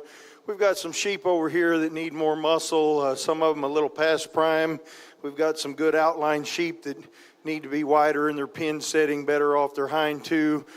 Pretty good looking one here that's got some a little softer, a little deeper, a little past prime. Another one's got a little finish there. We've got one a little deeper and got a little more finish in these two. Pretty good profile on one, like to change the rear legs. Just need some more stoutness on a few of these others. We've got a couple down at the end I told them need to be stouter and bigger and more pulled apart. Some of them need to have a better loin. But really, really a nice set, a really deep set. Let's give these kids a round of applause on the outside as they leave the arena for the job they've done. I appreciate them coming out and showing to me today.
These three, actually these five, I remember them coming in, and especially the top three, and thinking that when I got them to the middle, it was going to be neat to handle them, see if they handled as good as they looked, and they did not disappoint, and usually they don't. Usually as we're pulling them on the walk, and the indicators we're looking for, or I'm looking for when we pull them on the walk, generally you don't have to handle. You can see the muscle, you can see the expression, you can see the leanness, you can see the skeleton and body shape, so you can see more on the move than you can to me sitting them on the side and standing them there, but sure like them to look good when they stand there, and these top two do all that on the move, on the stand. No matter what angle you come from, you can argue one way or another on putting one over the other, and I think when it comes down to it, the biggest difference to me is the one that wins. It's a little smoother out through his hip. He's a little smoother in his transitions down his top, and he's a little bit longer bodied and longer hind saddled, maybe just a tad better hipped when we put him in motion. I think the one in second's probably a little more tucked up and a little neater in that chest floor, but has a little more shoulder. Now we can start talking about cutability and mass and amount of loin. I'm telling you, they both got a tremendous amount of top shape muscle, and if you can tell how many square inches of loin each one of these has in comparison to the other, you're better than I am. That's going to take a grid to do that. But they both are huge top. They're both really aggressive in their rack. They're really neat in the way they handle as far as leanness and cutability. They're going to hang with big leg score, and I would say they're going to hang with good loins. I'd hate to give the advantage one way or another, because I think they're both really good there. Really good on their feet and legs. You can see they just set them up, pick them up and set them down right where they need to go. These young ladies don't hardly have to set them, because when they go, they're naturally wide, coming at you and going away from you. You appreciate the flexibility with that kind of muscle that they have. This one in third, really appreciated on the move when it came in. He's just not quite as loud in his top shape and in his muscle shape, especially when we get in his loin. He's not quite as good heighted. His body wall thickness, that pelt is just a little rougher in comparison to the two in front. We don't have quite as much width out through the pin bone when we look at him, and I'm getting real picky because that one's wide pinned and good pinned. He just, in comparison to the top two's a notch off there. The next one just gets a little forward in that shoulder, doesn't quite balance up quite as well when we look at that shoulder to stifle and that breastplate to rear flank relationship. Gets just a little straight in his hind two for me. I'd like to give that one more flex out of his back end. One that we appreciate the touch he has as far as leanness. Not quite as big in his loin, not quite as wide and flared in that loin in comparison to the three in front, but one that I think falls there in fourth real nicely. We give him a little more leg shape, balance him out a little bit more in the front end, and he moves up a spot or two. We get this next one, and real attractive. This one catches my eye coming in. He catches my eye when the young lady has him on the side profile. When I get on top of him and compare him to the four in front, he just isn't as wide on the top side of his skeleton. We need to blow him apart in his loin, blow him apart out through that hip. Good-legged, good structured, good skeleton, really cool to look at. Like that neck set, like the length of neck and coolness and neatness of the way that shoulder and blade blends into that front part of his body. Just need to blow him apart and give him more to be able to compete with those horses up front, but a really cool one to put in fifth. 1 and 6, really appreciate the expression of muscle, really appreciate the handling characteristics. One that also gets a little lower fronted, gets a little off in his front end, kind of like our fourth place one. Need to just clean him up, make him a little cooler about that front end. And then we start getting in some that we'd like to change their leg set, maybe give them a little more width out through their pins, a little more power in their hind end. We've got some down there at the end, have plenty of muscle, starting to carry a little bit of finish, getting a little shorter and more mature. They don't balance out quite as well because of that. So really a really tough class of whiteface crosses. These kids have done an excellent job. Let's give them a round of applause for their efforts here.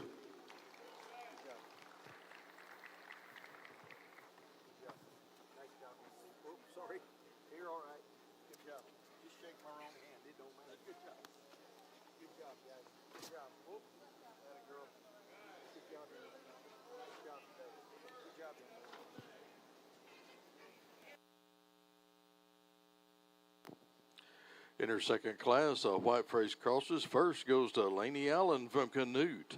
Second, Harper Minor from Caney Valley. In third is Presley Johnson from Boise City. Fourth, Annie Thompson from Stringtown. Fifth place, Austin Matthews, Kenta. Sixth place, Presley McClary, Red Oak. Seventh, Tinley Maxwell, Silo. In eighth, Braylon Brassfield from Minko. Ninth, Reese Jackson from Keys. And 10th in his class is Cooper Hunt from Tusca. We're now ready for our champion drive in the white-faced crosses.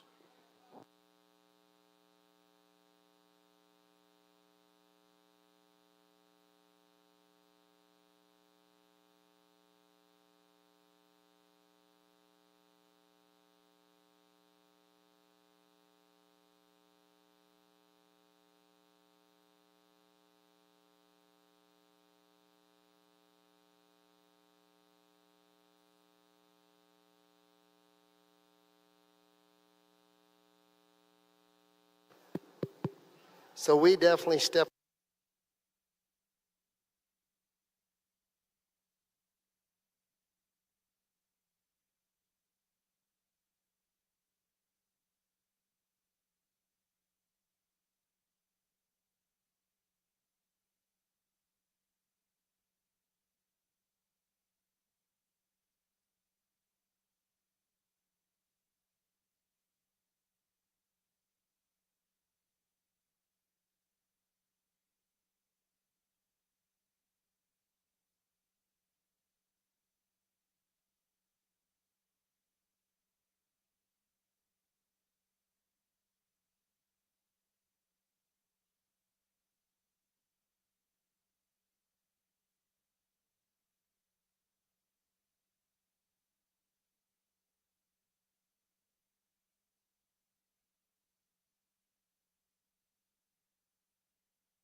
Thanks, Bobby.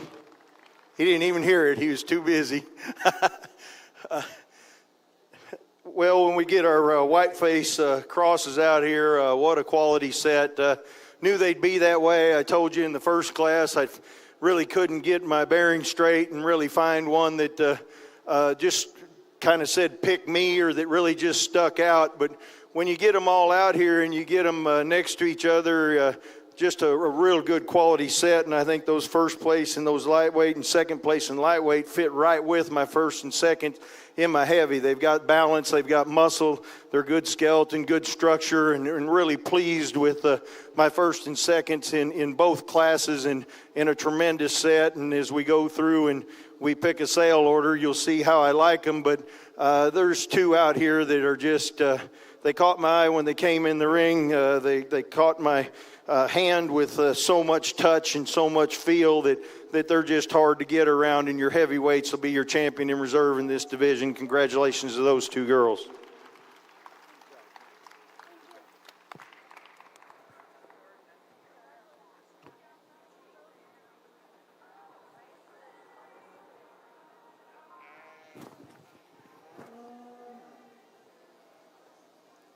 Over here in the Hereford Market.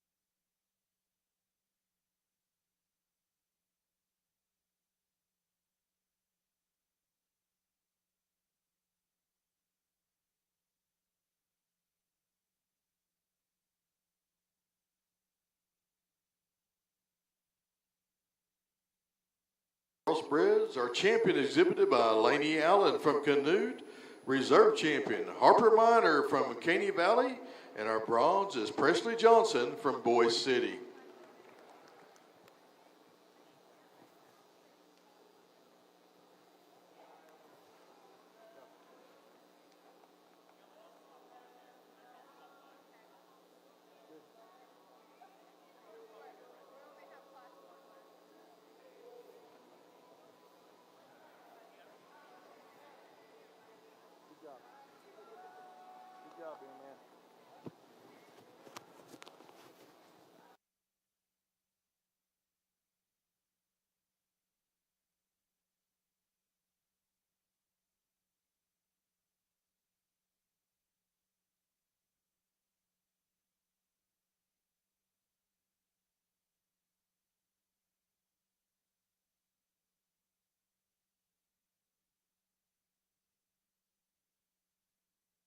Weather Lamb Show, we have 49 head in the first class. 49 head, first class of naturals.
Really nice set of naturals to work through.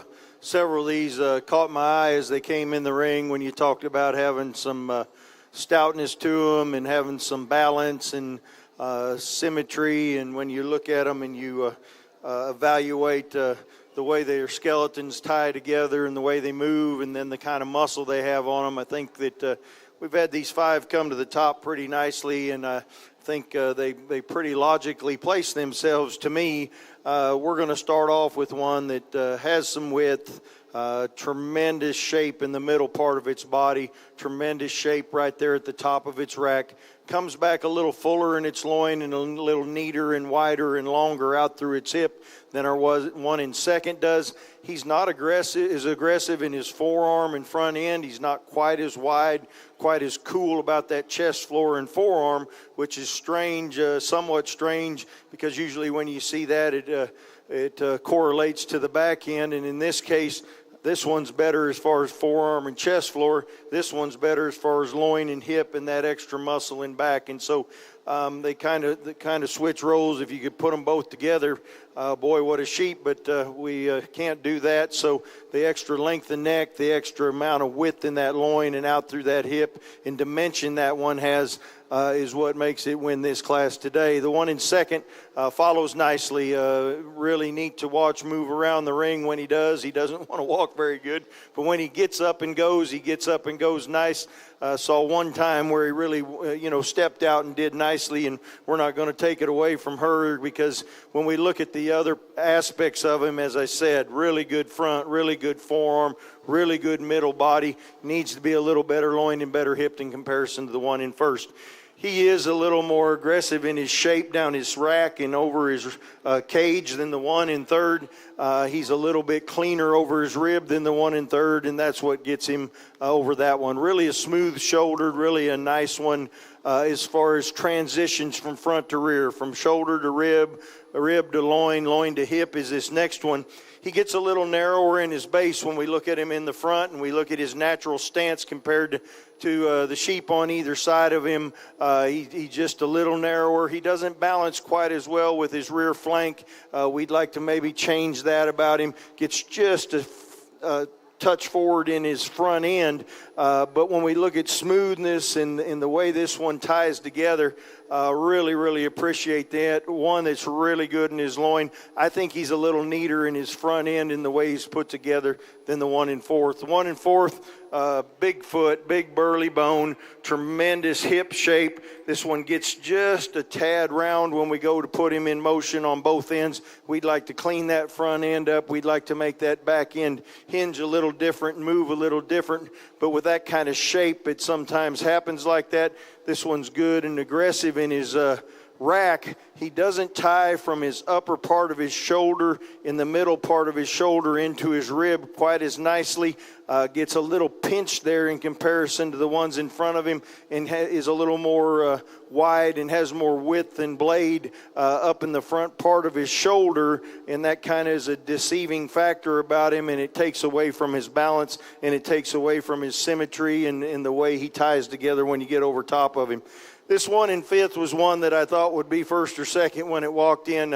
I love the way this one moves. This one really moves around the ring nice, really covers its track, really balances out and looks good.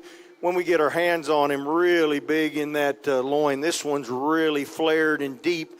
Again, one that you just would love to see cut open at that 12th rib because you know you're going to see a lot of loin eye. One that doesn't have quite as much width through the pins. And doesn't have quite the muscle carried down into that leg and into that twist that we see in some of the ones above it, but one that's really neat to watch move, one that we really appreciate that loin shape on. We get one next that shortens up in its body, doesn't balance out quite as well, but has a lot of good characteristics as far as touch and tone. We've got one next that gets just a little straight on both ends. I'd like to see this one have a little more flex in its hock and front knee in comparison to what we have up at the top. We get one next that gets just a little higher in the flank and a little rounder off of its hip. We get the next one and just a little up in its flank, not quite as good loined. Really like the structure in that one, just need to give more body shape to it. And then we get into some that we just like to change several things about structurally, skeletally, and muscularity-wise in comparison to our top end. But really a nice set. Again, these kids have done an awesome job. Let's reward them with a round of applause, please. Ladies and gentlemen, if I could have your attention, I'd like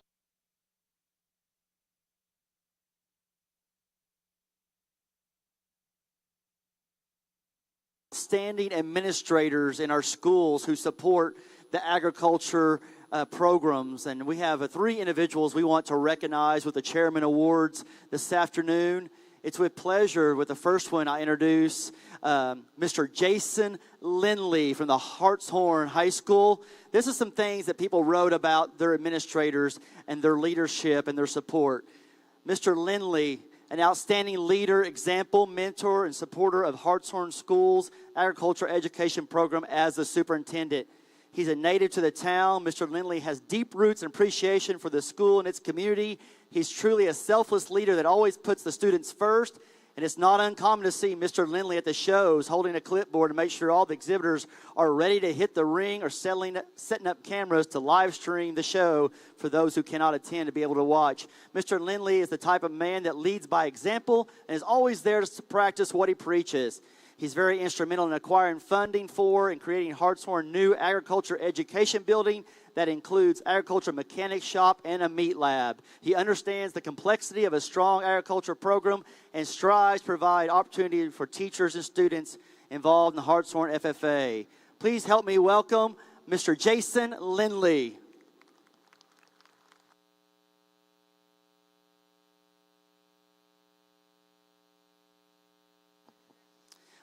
The next administrator we'd like to recognize with the Chairman Awards is Mr. Curtis Shelton, a superintendent at Bristow Public Schools. He plays a critical role in all of Bristow's educational programs, especially true for the school's agriculture education program. Each and every day, Mr. Shelton works diligently to provide funding and resources to help the program grow and succeed. This includes everything from purchasing new equipment and supplies to funding field trips and other educational opportunities for the students. He also worked closely with the ag education staff to develop and implement new programs and initiatives that help students learn about agriculture in a fun and an engaging way. A strong advocate of agriculture education himself, Mr. Shelton actively promotes the Bristow's agriculture program in the community. By doing this, he's helped raise awareness about the programs and importance that it has. Please help me welcome our second administrator, Mr. Shelton, Mr. Curtis Shelton, who goes the extra mile for his students there in the Bristow Public Schools. And our third, last but certainly not least, please help me recognize and welcome Mr. Chris Whelan, who's more than a supportive school administrator. He's a true friend of Weber Falls 4-H and FFA programs. As both the school superintendent and an agriculturist at heart, Mr. Whelan shows his passion for junior livestock shows and agriculture education programs in countless ways. From working at locally hosted shows, checking livestock, cooking at the meal functions, whatever it may be, Mr. Whelan truly sees the importance of these programs in the Weber Falls school system. He sees how they change students' lives, and he makes sure that they know have the necessary resources to be successful. And he does it all not because he has to, but because he truly loves it. You'll see in the background clapping, smiling, giving the kids a high five and a hug after every event, regardless of the outcome. A true definition of a supporter, Mr. Whelan is a staple figure when it comes to providing opportunities to students. He's dedicated the Weber Falls Agriculture Education Program, school, and community. Please help me welcome Mr. Chris Whelan from the Weber Falls Public Schools.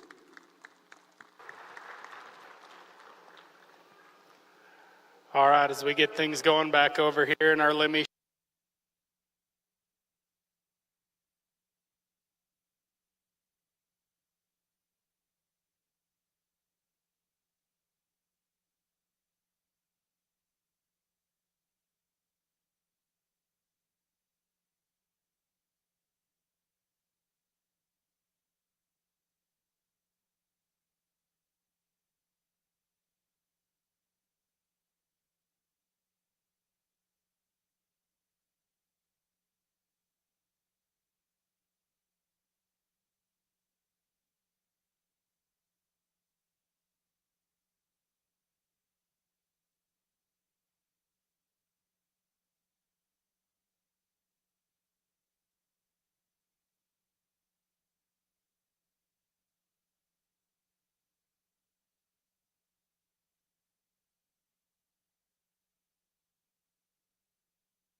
Weather lambs in the first class. The class winner was Kinley Pruitt from Canute. In second, Kaylee High from Sterling. Third place, Crew Charmison from Hennessy. In fourth, Wyatt Mitchell from Mangum. Fifth place in this class, Presley Johnson from Boise City. In sixth was Kylie Reese from Walters. Seventh, Lainey Carroll from Perkins. In eighth position is Emily Willison from Adair. Ninth was Maggie Elder from Fairview. And 10th in this class, Clancy Broom from Crescent. We're now working on our second class of naturals.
on the outside that I talked to some of these kids about.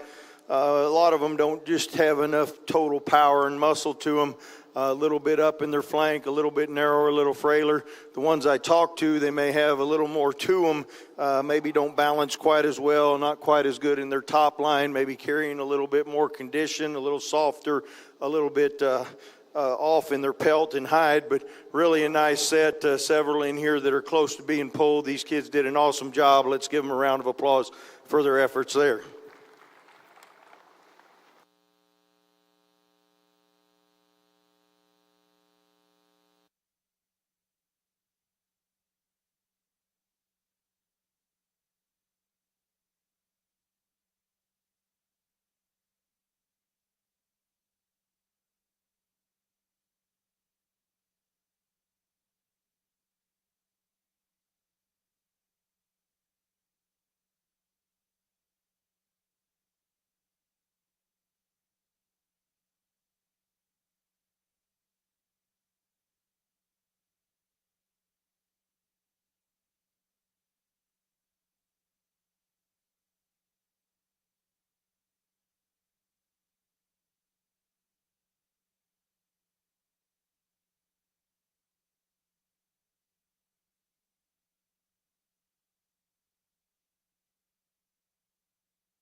took a little longer than maybe I was used to doing some of these classes, but I thought the quality deserved a couple walk-arounds and make sure that we're seeing them just how we need to and placing them just how we need to. And I think when we get them out here and we start looking at them and handling them, I sure think that these top 3 and top 5 are really, really good. And then when we get down 6th through 10th, we get really tough, and most shows with 6th through 10th would be considered tough around this country. And so a really, really good set of naturals. These don't fit the stereotype of being high in their flank, bad in their loin, and kind of wrung out for sure, because these things have got some body. They have some depth of body, some flank. They have some bone and foot, and really put things together in a nice package. We're going to start off with one that is just tremendous as far as rib, cage, the way that one feels right behind his blade and gets wider. He is tremendous out his loin. He's huge out his hip, tremendous with the pins. That one, you come to the front end of that thing, and he is really clean about his breastplate, and he comes out and really nice up in that front end into that neck. Really appreciate the extra width this one has. He's big and burly coming at you, big and burly going away from you. But when you get off to the side of him, he blends well from front to rear, transitions well down his top, really big in his loin. I think where he beats the one in second, is he's a little bit wider coming at me. He's got a little more forearm. He's a little more pulled apart in that fore rib, and he's a little more pulled apart in that hip and in that rear leg. I think the one in second probably is a little cleaner about his shoulder, a little longer bodied, maybe a tad longer hind saddle when we look at percentage of hind saddle length. But when we look at the percentage of hind saddle product, I think the one in front will rival him when we get him on the rail, or if we get him on the rail. Really two really nice ones that I think come to the top, and that's taking nothing away from this one in third. This one in third follows him real nicely. He probably fits the front end and extra feature that the one in first has a little bit better than the one in second. But when we look at him from the side, this one's a little deeper in his chest. He's a little forward in his shoulder. He doesn't have quite the quality of front end and uniqueness of that front end that the first two have, or especially the one in second. But even the one in first, to me, is made a little bit neater in that shoulder, a little bit neater in that chest plate and breast than the one in third. But this one probably has more width in his hip and leg muscle than the one in second. But to me, doesn't blend together quite as well and transition together quite as well. One in fourth gets just a little straight for me at times. When we put him in motion, I'd like to change the angle of his shoulder and front end. I'd like to change his rear hock just a little bit. But one that has a tremendous amount of top shape. We look at the top 1/3 of that one skeleton, really wide, really firm, really good to the touch. We could make this one walk better. That gives him a chance to get up a spot or two, but he's not quite as long in his front and cool as the one in second. He's not quite as broad and structurally correct as the one in first. To me, he doesn't have quite the width out through his pins in the one in third, and so logically goes fourth. This one in fifth, really like the length of body, runs just a little downhill, gets his neck just a little forward at times. We look at his top shape and we appreciate the shape he's got in his rib and rack. We get back to that loin and he washes just a tad. Like to see him just a little bit better, the way he blends from that loin into that hip. One that doesn't have quite as much hip shape as some of them at top, but sure has enough really good muscled sheep there in fifth. One in six just doesn't balance out quite as well, doesn't have quite the length of body, and I'd like to change that balance aspect as far as relationship of length to height. And then we get into some sheep that maybe are a little higher flanked. We get into some that are a little straighter. We get into some that don't move quite as well. We've got a couple down there that are really thick and have a lot of muscle, but they're a little jammed up for me, but really a nice set. Let's give these kids showing these naturals a round of applause for a really good job in this class.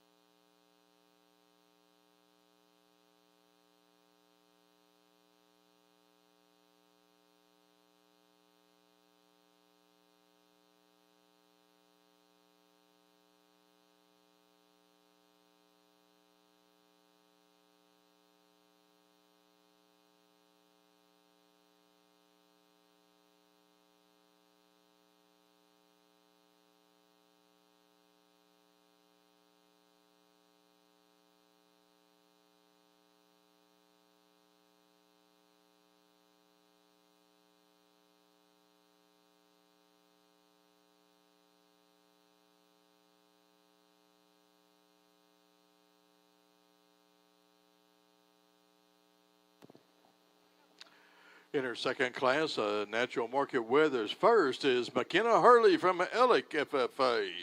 Second, Sadie Allen Canute FFA. Third is Kobe Scroggins from Tuttle FFA. In fourth, Kaylee Tanner from Cash. Number 5 is Neely Norman from Moreland. In sixth position is Claire Davis from Ponca City. Seventh, Audrey McElhaney from Elgin. Eighth place, Mary Beth Brown from Cash. In ninth is Kinley Eggman from Walters. And 10th is Skylar Dooley from La Mega. We now have our third and final class of National Market Weathers in the ring.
side. We've got some naturals on the outside. We've got a few here that we'll mention. One here, I like the way this one comes together, walks okay.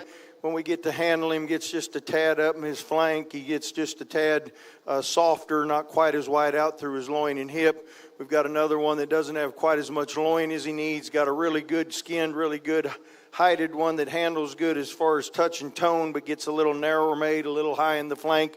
Another one that's got some width but doesn't have quite the expression. We've got some down here. Where are we at here? Down a little further. This young man here's got one that has a lot of aggressive shape down his top, a lot of muscle in his rear leg. When we look at him, he shortens up a little bit. He's a little piecey. This one gets a little round. He's got a lot of shape, really big rib and rack. Just needs to be better in that loin, needs to be better out through that hip in comparison to what we pulled. And then we get into some that get a little finer bone, a little frailer, but really a nice class. There's some that are close to being pulled. We pulled, 17 or 18, something of that sort. I think we've got a really good set. These kids have worked real hard to get to this point. They've done a really good job of feeding their animals. Let's give them a round of applause for their efforts here as we release them and look at the rest of the class.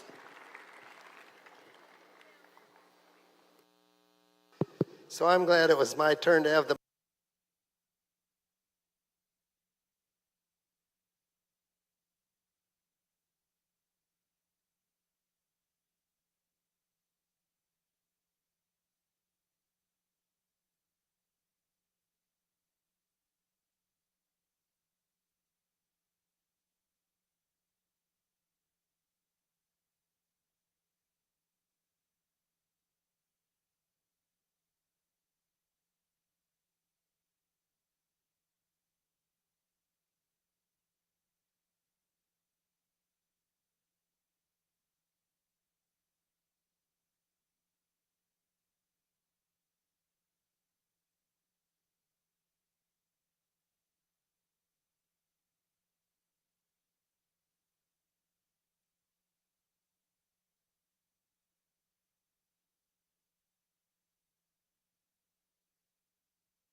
Well, over on the sheep side, a challenging class here when we get our heavyweight naturals out here. And as we look through them, we've got some differences in size and maturity, and we talked about that earlier in the day. And sometimes that's makes it look a little up and down, but I think when you look at quality, these top 5 up here, I think they're the right kind of leanness, the right kind of muscle, and for the most part on the right kind of frame. We'll talk about a couple that I might change that frame around a little bit in that skeleton just a tad. But the 2 up front, I think when you talk about just being really nice sheep, they're really nice sheep. They're really good in their shape. They're really good in their proportions and their balance.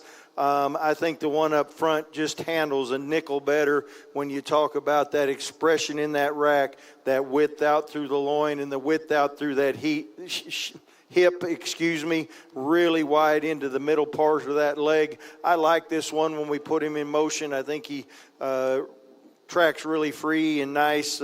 Really appreciate the balance aspect of him. He's not the biggest butted one in the class, probably not even the biggest topped one in the class, but I think when you look at his balance factor and the way he transitions from front to rear and holds himself together on the move, he wins the class nicely.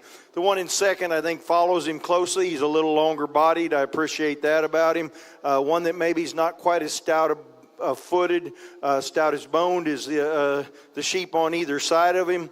One that we appreciate that length of hind saddle. One that's not quite as loud right behind his shoulder and in his loin as the one in first or in third, but I think he transitions real nicely, and he wedges and gets wider as he goes back. I'm not going to tell you he's got as much leg muscle and loin as the one in third, but I think he's cooler about his front, he's neater about his shoulder, and he moves better off his hind two than the one in third. The one in third's really big and really shapely down that top. Really appreciate the extra muscle this one has. However, it hinders him a little bit on the move. He's a little tighter, one that's got a little more shoulder and a little more roundness to both his front end and his rear end, especially on the move.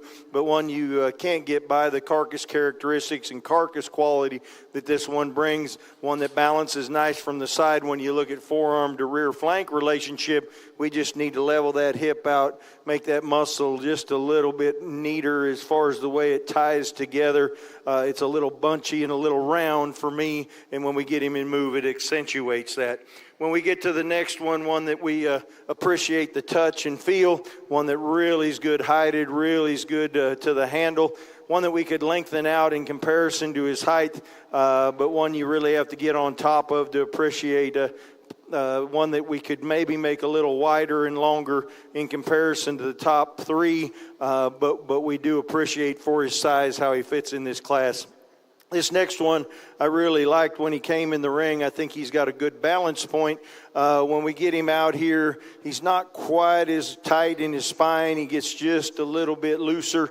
And looseness is good to a certain point, but he gets just a little down and a little up in that tie. We'd like to change that. He doesn't handle as firm as the ones in front of him. He's somewhat like the one in third as far as his shoulder and hip, but not quite as round, but he's not quite as aggressive in his muscle in those areas. I like his width and going away from me. I really appreciate that, but one I'd like to just make a little bit leveler on that top side of his skeleton, maybe make him move a little bit different off that front end with that shoulder. But really a nice class.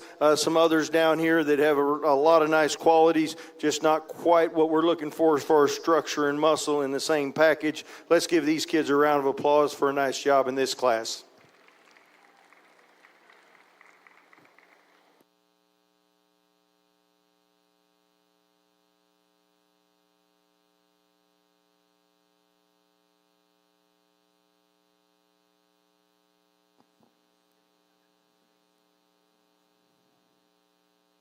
Over here in your class number 1.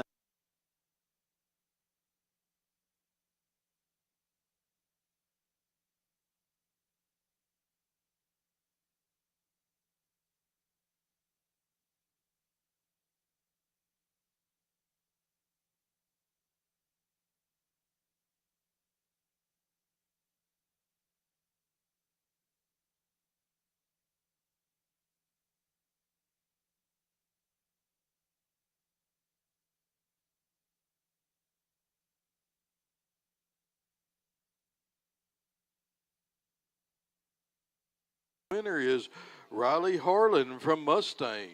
Second, Savannah Crittenden from Keys. In third, Madison Wynn from Moore. Fourth place in this class is Kay Charmison from Hennessy. Fifth, Josie Bonner from Stratford. Sixth place, Elizabeth Haggard from Keys. Seventh, Lorraine Cox from Elgin. Eighth place, Natalie Shaw from Colgate. In ninth is Michael Pritchard from McLeod, and 10th is Lexi Courtney from Mill Creek. We're now showing for our champion natural market weather.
Well, a really nice set of naturals out here for our natural drive. Let's give these youth and all the kids that showed a natural today a round of applause for their efforts here. Really like the quality of all of our first and second places. I'm not going to go through each one. We talked them in class, but I think as a whole, a good balance and set, a set that handles nice, a set that when you move them, they move nice. I think there's three out here that to me just kind of 1, 2, 3 it, and it's kind of pretty easy as far as a champion and reserve and a bronze. To me, when you handle them and you look at them and you watch them move, I think they're the best three, and then I think it'll get close after that when we go down our sale order, but really a good set. The one that fits me the best, that puts together that movement, that muscle, that look from the side and really puts together a good package. Again, we talk about proportional balance and movement and muscle. Is your lightweight will be your champion. Congratulations to that young lady.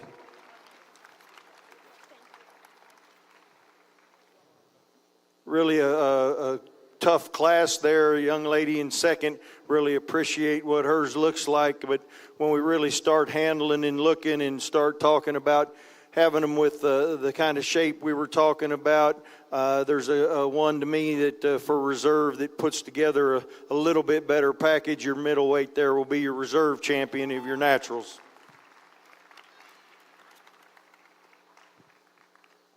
Then we bring our second up from the middles in a very competitive class in that middleweight. I think those two were very close in first and second, and so when we get it and start comparing seconds to the second and the first class and the first and the third class, I think we've got three really nice sheep. And I think when you look at the pattern we're looking for and trying to make good looking sheep that have muscle and shape but can still move, your bronze will be your second in the middleweight class.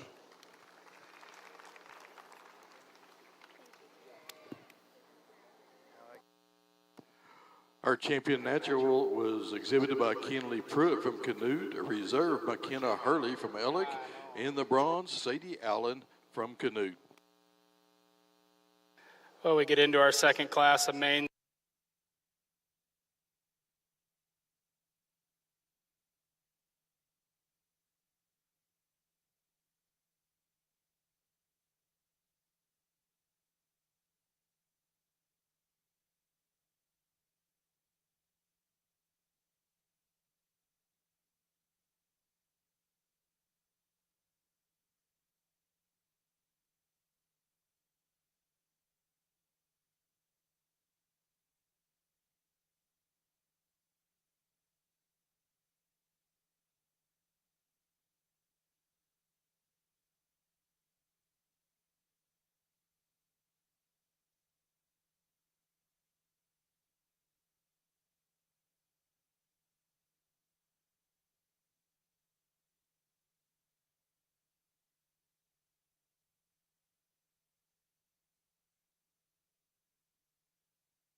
was somewhat of a challenging class. I didn't pull anything in on the walk, and I don't know if it was when we changed from naturals to these whites that things weren't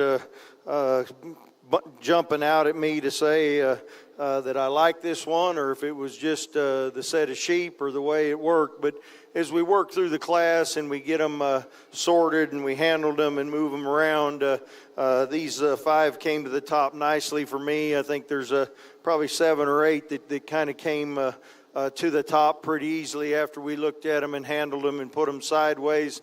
I think there's some major differences in some of these and in these lighter weight classes. A lot of times that's the case, some difference in maturity and size, and obviously these are a little bit, or some of them that went out the gate just need a lot more time on feed and we're a little thin. But when we get our top 5 out here and we start really analyzing proportionality and balance, and the one that has the biggest loin and the biggest top, it's this one in first. This one's long-bodied, long hind-saddled, really flares well in his loin and out through his hip.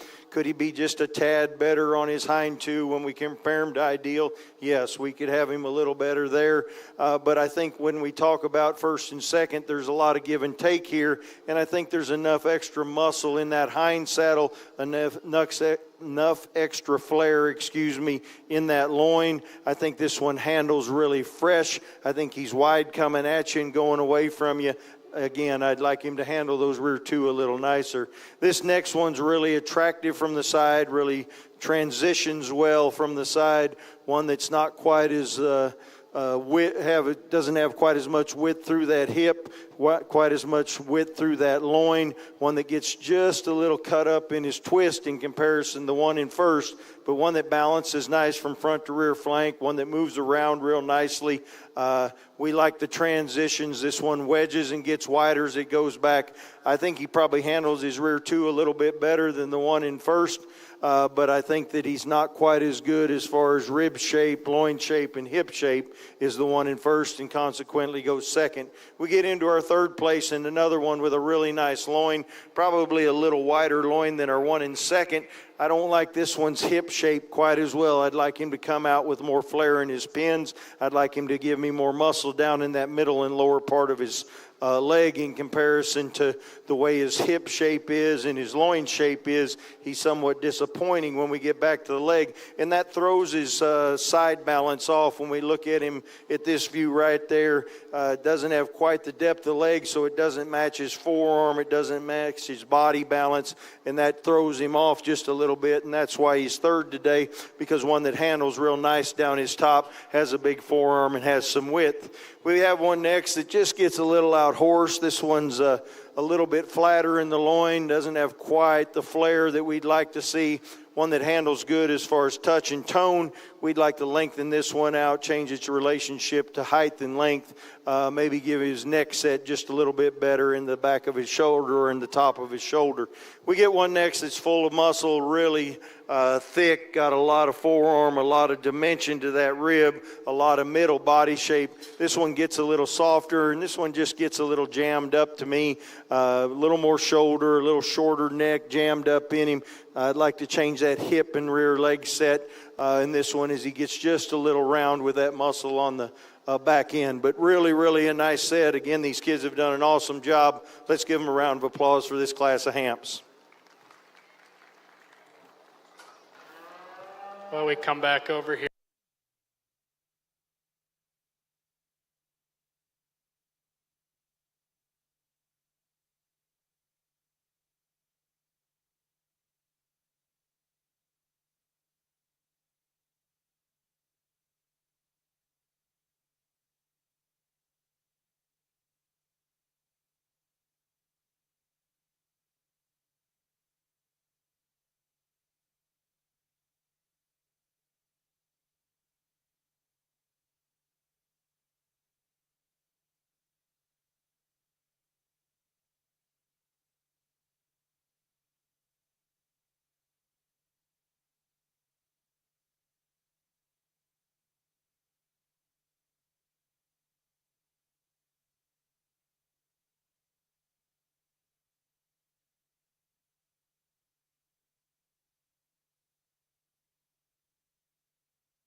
Daisy Cook from Newcastle. In second is Reese Jackson from Keys.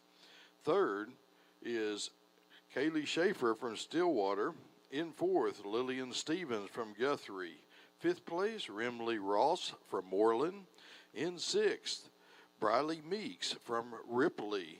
Seventh place is Belle McFarland from Holdenville. In eighth is Emma Wisner from Cache. Ninth is Noah Blue from Wapanucka. And 10th is Landon Yates from Holdenville. We're now working on our second class of Hampshire Weathers.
that if we have enough power in them, we're getting a little more fat on them, or they're a little jammed up and need to have a little more length and a little more look to them. If they don't have the power, they need to be a little bit wider made, a little bit stouter made, maybe a little bit better on their rear legs and skeletally. And so we're going to look at these in the middle. We're going to release these on the outside. Again, these kids have done a good job of working with them all year long to get them to this point. They've done a good job of bringing them to me, and I appreciate them bringing them to me. Let's give them a round of applause as they leave the ring with this second class of Hamps.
Congratulations to your champion.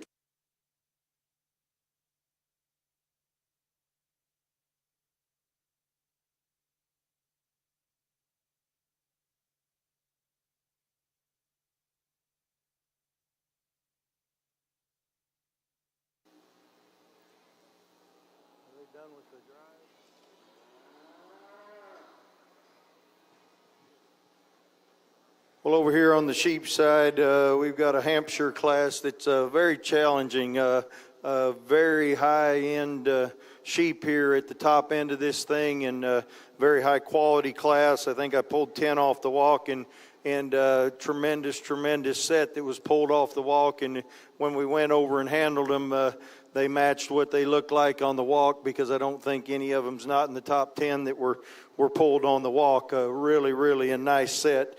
And really fun to pick out of when they moved into the ring from ringside or from side. Really a nice one to start off with. This one balance is nice. He's symmetrical. He gets wider as he goes back. He blends from front to rear real well. Just seamless and smooth down that top, progressively gets wider. He has more loin shape, more hip shape, more leg shape than the one in second. He's cooler fronted and neater about his front end and neater about his hip hock and to the ground than our one in third, and I think that's where he wins it, on having those attributes and qualities. This next one in second, really cool to look at. I really like the side profile. I really like the way this one's really neat as far as his shoulder's concerned and the way it lays in, and it comes up behind his blade really nice into that rack, comes back to a really good 12th rib. I'm not going to tell you this one's any wider loined than the ones in front and back of him, because he's not quite as wide. I think he's a little fuller in the edges than the one in third. I think he's a little neater about the way he's made when we look at him from the side, and when we watch him move, he has a little more balance and a little more cleanliness up front. This one in third's got a tremendous amount of muscle, big forearm, has a little more shoulder than the first two. We'd like to lay that in just a little bit neater if we could. When we get up on top of that blade, we see a really aggressive top, really aggressive back through that hip. When we get into the middle part of that loin, it shelves just a little bit. I'd like to change this one's hip ever so slightly. Gets just a little in at the tail head, and when we put him in movement, I don't think he's quite as fluent and quite as nice about the way he sets his legs, maybe just a little straight off that rear hock, but really a neat one to look at from the side profile and as far as muscularity is concerned. This next one's right behind him. I think when you analyze this one, he's just a notch off in all areas, one that we appreciate the side view. We appreciate the seamlessness that he has down his top. He's a little plainer in his lower rib, a little plainer in his side view when we look at him, but one that has a lot of muscle in that rack, one that has a tremendous hip shape. We can make this one wider going away from us, wider coming at us compared to the ones in front of him today. We get into this next one, and one that I like when she gets him on the side. When I go to handle him, he's not quite as fresh back through the loin as the ones in front of him. He gets just a little shorter necked and a little jammed up in his shoulder there in comparison to them, maybe a little deeper in his heart in comparison to the top four. But when you look at the last rib width, he's really good. He's really good as far as touch and tone and uniformity of finish. We appreciate that. Another one with a big hip and a good pin set, and we sure appreciate those things. But really a nice class. Let's give these kids a round of applause for a really good effort here in this class.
And the results out of our second class, the Hampshire Market Weathers. First goes to Sadie Allen, Canute. Second, Kinley Pruitt from Canute. In third is Claire Walden from Smithville. Fourth place, Delaney Moore from Canute. In fifth is Claire Davis from Ponca City. Sixth is Ivy Lips from Miami. Number 7, Malia Adams from Muskogee. Eighth place, Clay Randall from Canute. In ninth is McKinley Chill from Fairview. And 10th is J.C. Finhouse from Walters. We're taking just a short break. We'll be right back with class number 3 Hampshire's coming right up.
side. Really nice set here.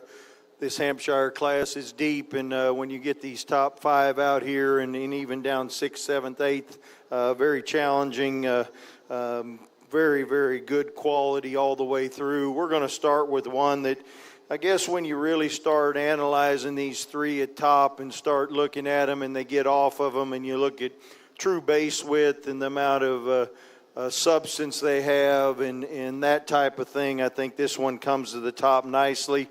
I think we could make him a little better in his front shoulder. He's a little forward in his shoulder, and he could blend a little better like the ones in 2nd and 3rd.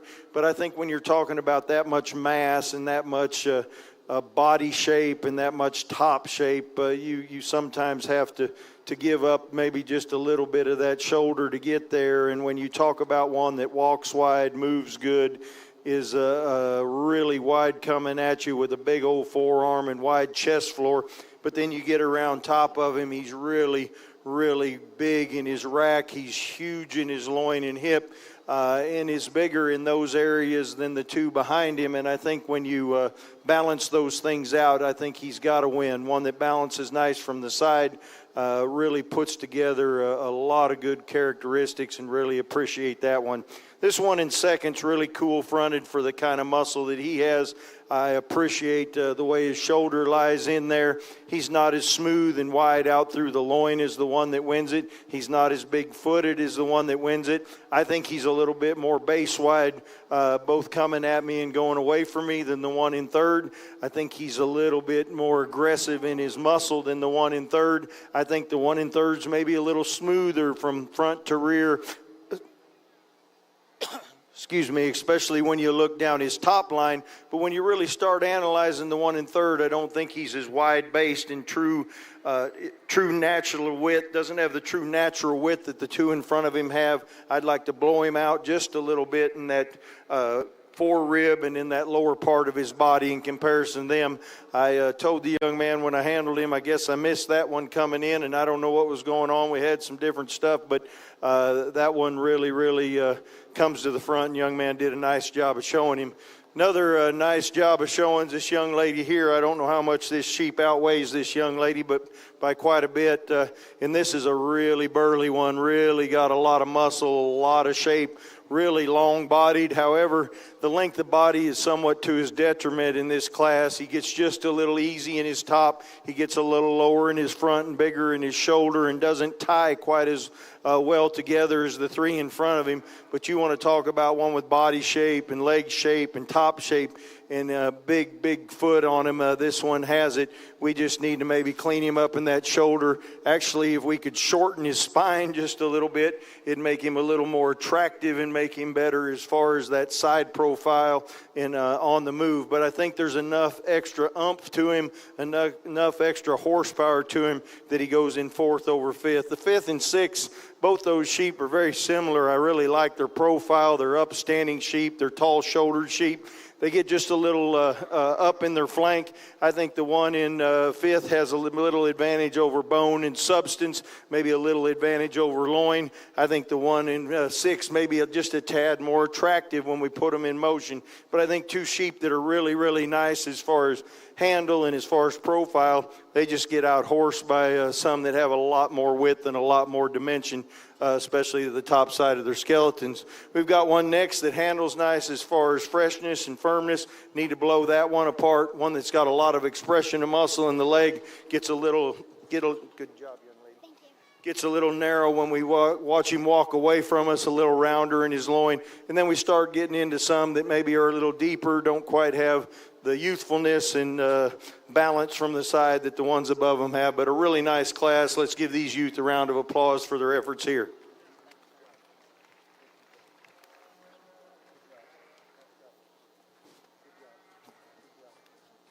Over here in the show ring number 1 on the short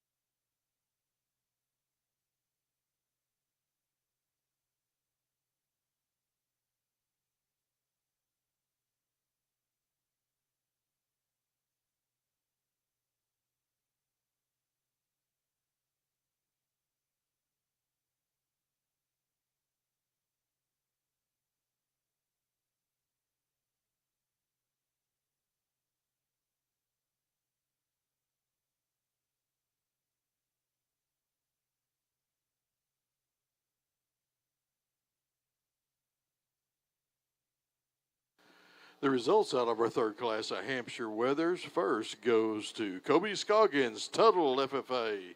In second, Harper Minor, Caney Valley 4-H. Third, Colton Burns, Dover FFA. Fourth place, Tinley Jones from Pauls Valley 4-H. In fifth is Jack Thomas, Canute FFA. Sixth, McKenna Hurley, Ellick FFA. Seventh, Mariah Hensby, Thackerville 4-H. In eighth is Callum Menard from Miller 4-H. Ninth place, Cooper Maxwell from Adair 4-H. And 10th is Jagger Harbach from Anadarko. We're now starting our fourth class of Hampshire Weathers.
So in this class of short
but I think I wanted to get anything that to me had some width and dimension to its body and some muscle and yet held its skeleton together pretty well. We'll sort through them. We've got some out here yet. This one's a really attractive one. Just needs to be blown apart in the bottom side of its skeleton. We've got a few that are blown apart in their skeleton, need to be a little bit better structurally or be a little bit cooler about the way that their shoulder ties into their forerib or maybe the way that their flank is. Got a real attractive one here, just needs more muscle back in the loin and back through the hip. Another attractive one we need to lengthen out and give more muscle in that hip and leg. We've got some here we need to change the leg structure and structurally, and some here at the end that just don't balance quite as well, get a little shorter and more jammed up in their bodies. Just need to change them and lengthen them out and make them a little more attractive. But really a nice set. Let's give these kids a round of applause as they leave the ring, please.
Over on the sheep side, we've got one that to me, when you look at length and you look at cleanliness and you look at putting that in a package with some muscle and balance, I think this one comes to the top nicely. There's bigger butted, there's sheep that have bigger tops, but I think when you put the whole factor together and the proportions together, this one comes to the top nicely. I really like the way this one looks from the side, and then you get over top of him. I like the way he comes out of his blade into his rack. He gets wider and long in that loin, long in that hip, and wide in that hip. He's not quite as blowed up as the next three as far as total muscle shape, but he's a little bit smoother and a little bit neater in the way that it's patterned on his body, and that it consequently has him move around the ring a little nicer. If we're going to get critical on him, we'd probably give him a little more foot size and bone to give him just a tad more stoutness to his structure. But I think when you're talking about one that puts together a lot of good pieces, this one does it to the highest degree in this class. This one in second most closely follows him. I think he's a little more aggressive in his top shape and in his leg shape, with yet keeps it smooth and can move off his hind two really nicely. When we get to the front end of this one, he's got just a little more shoulder, a little bit more forward in his neck, and doesn't tie together quite as well as the one in first. Really big fore-rib, really big middle-bodied. I think he's smoother in the way that he's put together from front to rear and in his transitions than the next two. The next one's a tremendous amount of muscle, really handles good, really loud outside that blade and into that rack, really big as far as that leg shape is concerned. Maybe needs to be a little bit better as far as the way his top line is. He gets just a little rough in his top line. I'd like to make him a little smoother all the way down his top line, make him a little leveler out through that hip, gets a tad round. But one that's got a tremendous amount of foot size, some structural things that we like about him as far as his bottom side of his skeleton and the way that he moves around the ring, until we start looking at that top line and we look at that hip, and we'd like to make that a little smoother and nicer. We get one next that's big-bodied, really long body, somewhat to his detriment. He gets just a little easy top when we put him on the move. One that's got a little more shoulder and a little forward in that shoulder and neck. We'd like to jack that back up on top of his shoulder, maybe smooth that blade up just a little bit, especially in the front part of that body. But when you get back past that last rib, and you really appreciate this guy for the amount of meat and muscle he has and the leanness he carries for this size, I just need to change that front end, give him a little more extension, give him maybe shorten that spine just a tad bit to make him a little bit more attractive when we put him in motion. This next one, as times I see him, I really love the base width, the extra feature he has. When we get him out here and we start comparing him to the others, he gets a little forward in his shoulder and neck, gets just a little bunched up from the side. His height and length relationship doesn't match as far as balance.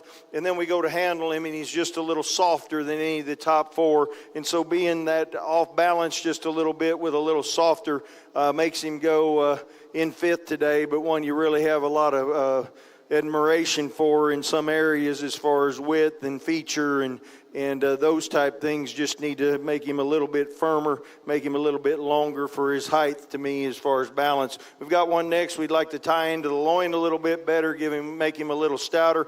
We've got one next that doesn't balance out quite as well. And then we start getting into sheep that we need to have a little more horsepower, have a little more balance from the side and structural correctness. But really, really a nice set. These kids have done an awesome job. Once again, let's reward them with a round of applause for their efforts. Good job, bud.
In the fourth class of Hampshire's results, first in the class is Javen Sparks from Hartshorn.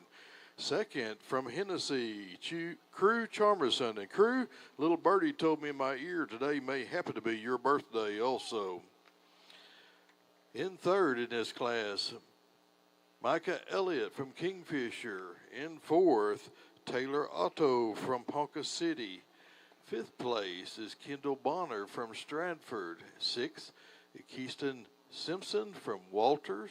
In seventh place is Meredith Pye from Mountain View Godebo. Eighth place in this class is Amelia Barton from Union City. Ninth is Stetson Nix from Winoka. And 10th in this class, Kelly Hammond from Ripley. We have class number 5, Hampshire's in the ring at this time.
Well, we've got a little bit of a dilemma in this class.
we've got some on the outside, much like the other classes, and when we get into these heavyweights, some of them getting a little past prime, maybe need to be a little bit thinner, maybe a little leaner. When we've got some that have enough power, they usually don't have the structural correctness or don't have quite the look or balance from the side. And then we've got some that just need more power, more total width and dimension to their bodies, and more expression of muscle on the top side. But a really nice set of Hampshires in this class. These kids have worked hard all year, and this is what they'll get for it. So let's give them a round of applause for working hard and coming out here and showing to me, and I sure do appreciate it.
Well, we got a really nice lineup here for our Shorthorn Drive, and from our first class back, there is quality in this breed, and we're just pretty excited about the steers we got out here. A calf that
Well, an excellent way to end the day with the Hampshires. Really a nice one to start off with. This guy's big, but he's all there, and he's smooth in the way that he is put together for this size and for that kind of muscle. Really appreciate his length of body, his length of hind saddle. I appreciate his front end as far as the smoothness of his shoulder going from his blade into his rack. He gets wider and progressively gets wider as he goes back.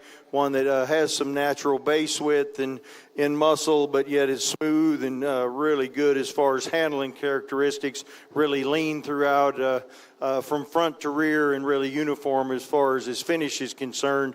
I think it's close between him and the one in second. The one in second, I think, is much like him in that shoulder and that front end. To me, he's just a little deeper in his heart and in his chest floor.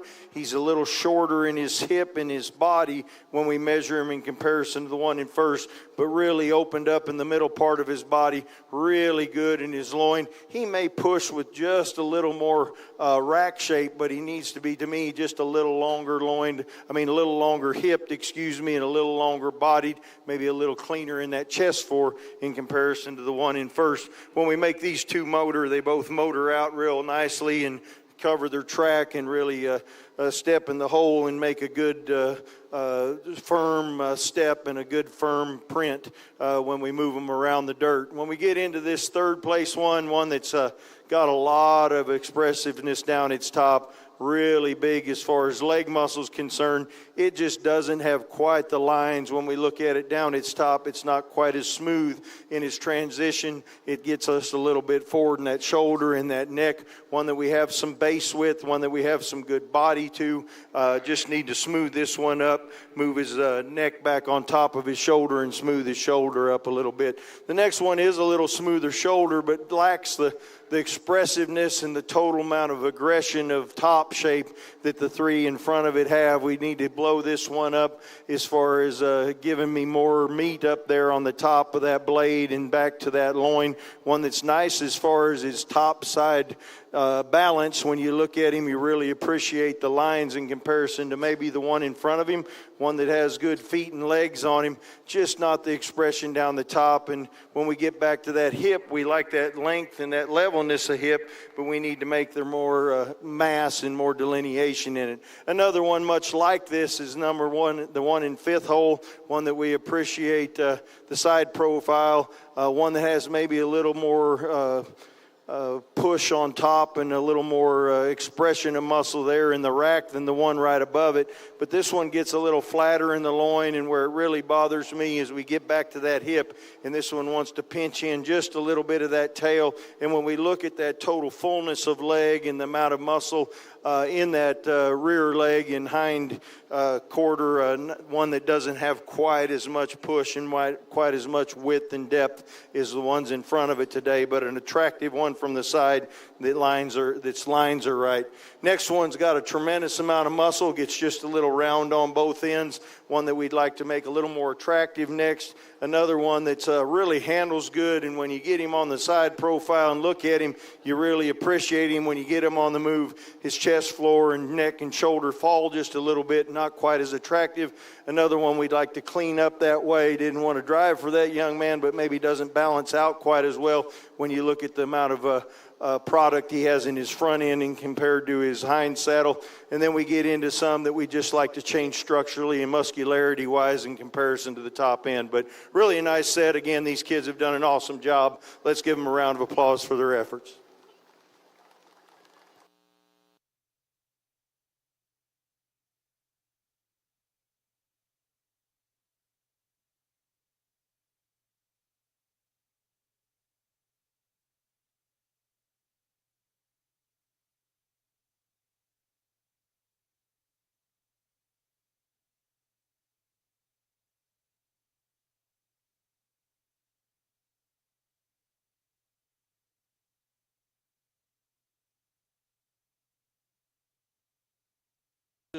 Class number 5 Hampshires. Our winner is Connor Anthony from Bethel.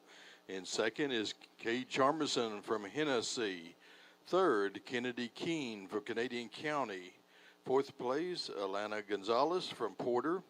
In fifth, Berkeley Gosson from North Rock Creek FFA. In sixth is Anna Stevens from Guthrie. In seventh is Tegan Hogston from Ponca City. Eighth place is Luke Thomas from Beckham County. Ninth, Jameson Scott, Central High.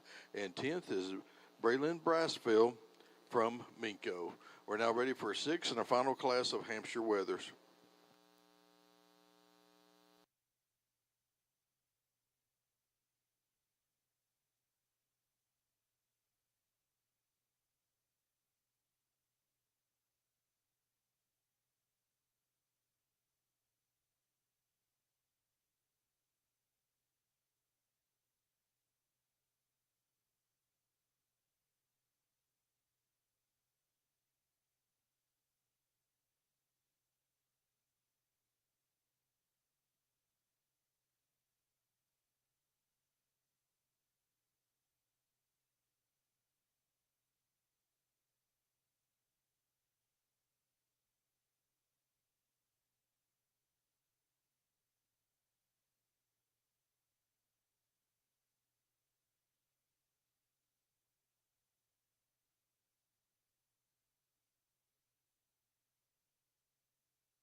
ring, man. I asked him about the class, and he said 6, and I thought he meant that last class was the 6th class, but he was meaning there's 6 classes. So we were in class 5, and I asked him, did I miss one somewhere or skip one, or did it just go that fast? But like I tell my wife all the time, I thought I was wrong, but I was just mistaken. So really a nice set of sheep here. I talked to each of these kids about it.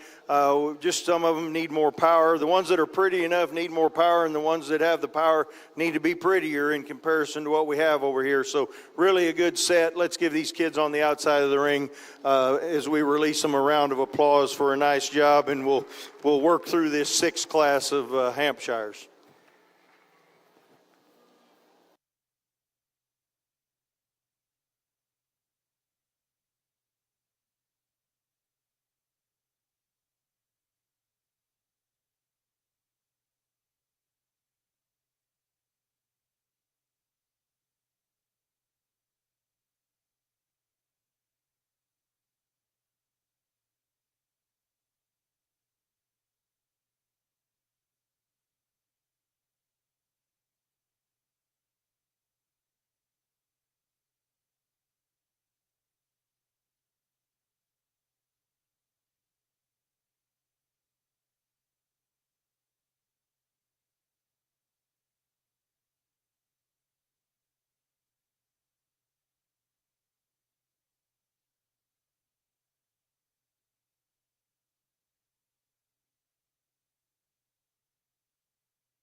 Now for the evaluation of the last class of Hamps of the day. We're going to start off with one that I really like this one's style. I like the way he's built. I like the way he moves, and I think he wins the class nicely. This one's still youthful at this size and weight. This one's long-bodied. This one's really wide coming at you and going away from you. I love the body shape and the progressiveness of width. He's raw. He's still pretty raw for a big one, and I'm not going to say he's too lean, but he's lean, and he is made right for one this size. Rip down his top, really big at his last rib, tremendous length of hind saddle, tremendous length of body, but yet keeps his chest tucked up in him, a really cool look from the side. One that wins the class nicely, just putting those things together. This one in second's not far behind him. If he was just a little longer bodied and maybe just a little bit leaner in comparison to the one in first, I think it'd even be closer, or I think they'd be just alike, honestly, because this one's really big on the top side of his skeleton, really good in his mid body. We really appreciate the width and flare he has out through his loin and through his hip, the dimension out through his pin setting, one that has some bone and foot size and has that extra shag to make him look real attractive from the side. I don't think he's quite as long-bodied, quite as long hind saddled. I don't think he's quite as lean and as expressive as the one that wins the class, and that's why he's second today. One in third gives me some looks that I just really think, man, this one ought to go up to first from time to time. But when we put this one loose and put him in motion, he gets just a little bit easy in his top. He doesn't move quite as well and keep his balance and symmetry. We'd like to see this one just a little bit neater in that chest floor. Maybe he's a little plain about that front to me when we look at that front 1/3, but one that has a lot of width through his loin, a lot of width and levelness out through his hip, and we sure appreciate him when she gets him on side profile. Next one that handles real nice as far as touch and tone, one that shortens up in the body. When I look at his relationship to height and length, I'd like him to balance just a little bit better. He has some depth in his rear flank. He's all right as far as his bottom line balance, but when we look at him, I'd like to make him just a little longer body in comparison to his contemporaries and then in comparison to his balance. But really nice as far as his last rib width and dimension, really good as far as his hip dimension. We could make him a little longer bodied, a little longer hind saddled, sure help him out in this class.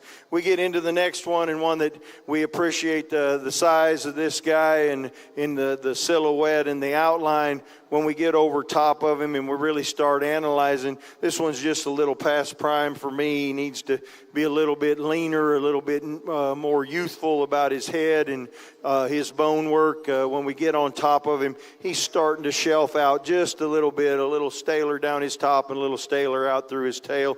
We'd like to change that about him, but one we appreciate, again, the silhouette, one that has some shape and body shape, but we need more top shape and expression.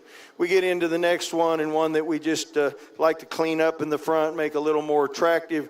We get into the next one, we need to widen that one out, especially going away from us. And then we get into some sheep that, again, we structurally and skeletally like to change along with the muscle that they put on that frame and put it in a little different place where it was more appealing to us from the side or more appealing to us when we handled it. But really nice class. Again, these kids have done an awesome job. Let's give them a round of applause for their efforts.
first goes to Adam Anderson from Ringwood. Second, Wyatt Lang from Binger Oni. In third is Ashlyn Maddox from Hydro Eakley. Fourth place is Lincoln Oldenburg from Mulhor, Orlando. In fifth is Ava McLemore from Spiro. In sixth is Madison Wynn from Moore. Seventh place is Kaylee Cook from Choctaw. Eighth place is Chloe Murray from Wagoner. Ninth is Tyann Stacy from Oaktahaw. And 10th is Peyton Nunley from Cache. We're now working on our champion Hampshire lamb in our sale order.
Well, since our Hampshire breed was so big, I'd like to go ahead and introduce our students that are out here. Representing Class 1 as class winners J.C. Cook from Newcastle, Class 2 Sadie Allen from Canute, Class 3 Kobe Scroggins from Tuttle, Class 4 Javen Sparks from Hartshorn, Class 5 Connor Anthony from Bethel, and Class 6 Adam Anderson from Ringwood.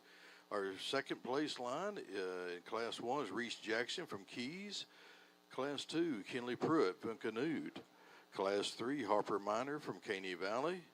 Class 4, Crew Charmison from Hennessy. Class 5, Cage Charmison from Hennessy. And Class 6, Wyatt Lang, Binger Oni.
Well, an excellent set of Hampshires out here for our champion drive. As we looked through our classes, we had a couple that maybe the first one we didn't really have anything that reached out and hit us walking in, but I think we've got two there that represent that lightweight class well. They're fresh to the touch. They have some look to them. They have some balance to them.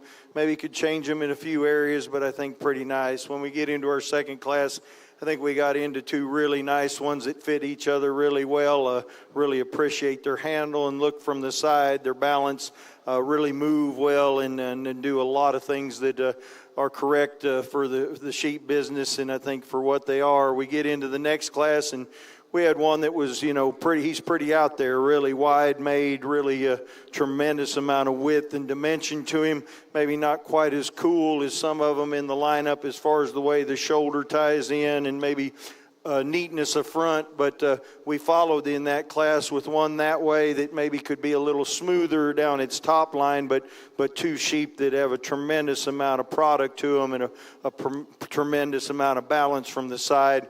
We've got the next class where we've got one that to me is real neat about his shoulder, real neat about his top line, maybe not quite as tucked up in his chest as some of his contemporaries out here, much like the one in second in that class. We'd maybe like to do the same thing with him, but two that have a lot of top side muscle and have a really good handle in the top side of their skeleton, and they move nicely and put together some really nice qualities. We get one next that we sure like, the length of body, the length of hind saddle. This one's really neat as far as that groove down its top. He gets wider as he goes back. Maybe not quite as pulled apart in his front end as some of them in front of him for his size. Maybe not quite as good as far as his front two. He wants to splay out just a tad, but I think one that fits nicely into this lineup in first, and one in second that just is a little bit flatter maybe in the lower rib, not as long in his body and hip, and we could have made a little bit longer there and tucked him up in his chest. I think it'd have been even closer.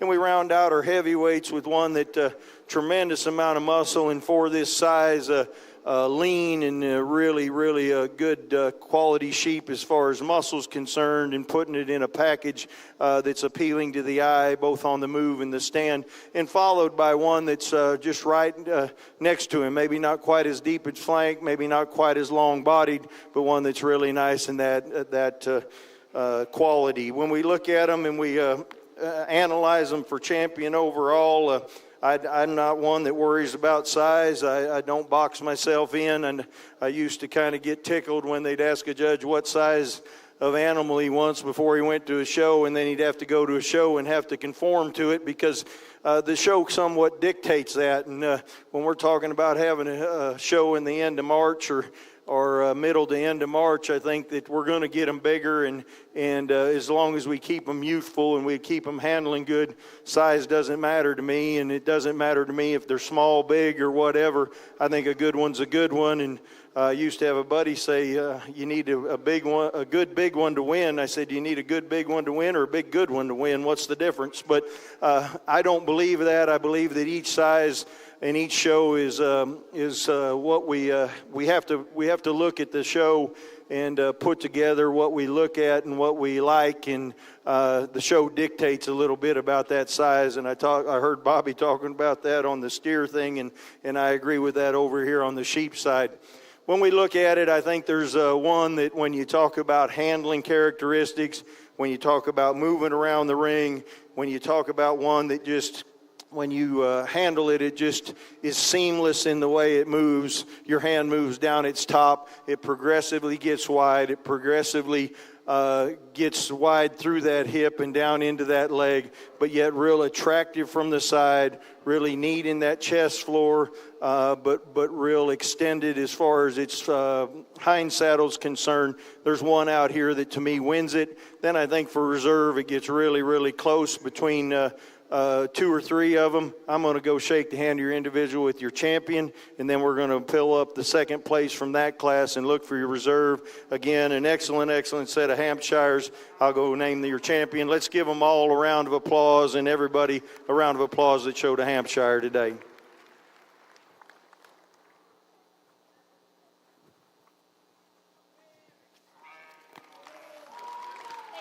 Congratulations to Sadie Allen for canoe, showing our champion Hampshire today.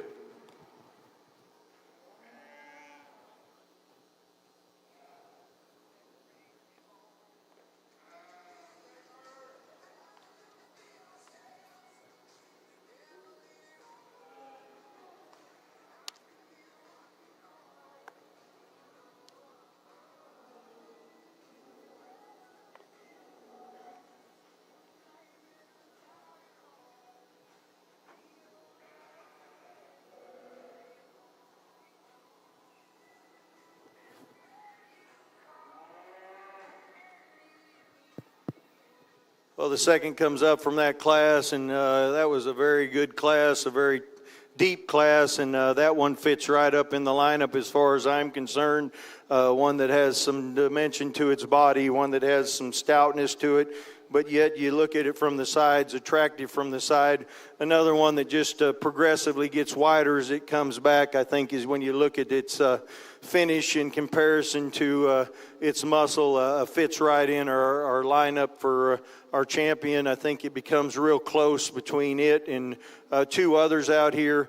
I'm going to handle them one more time and pick our reserve. I think it's important enough, and I think it's close enough that I need to do that. So I'll handle them one more and pick our reserve and go right into our bronze, and then we'll pick our sale order. Again, really a good Hampshire set. Let's give them a round of applause as I handle them one more time and get a chance to pick our reserve.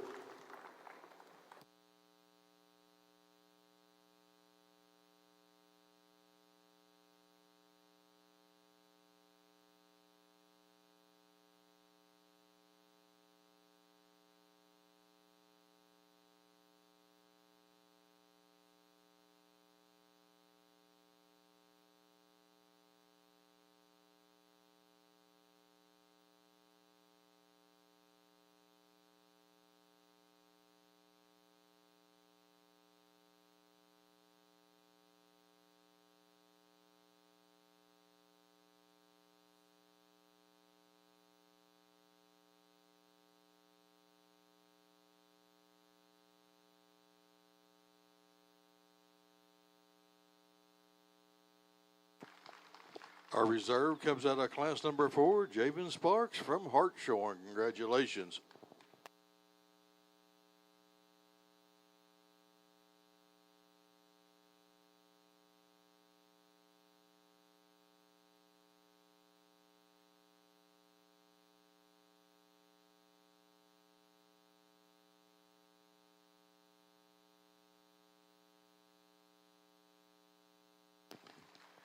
And congratulations to Kobe Scroggins from Tuttle, our bronze winner in the Hampshire breed.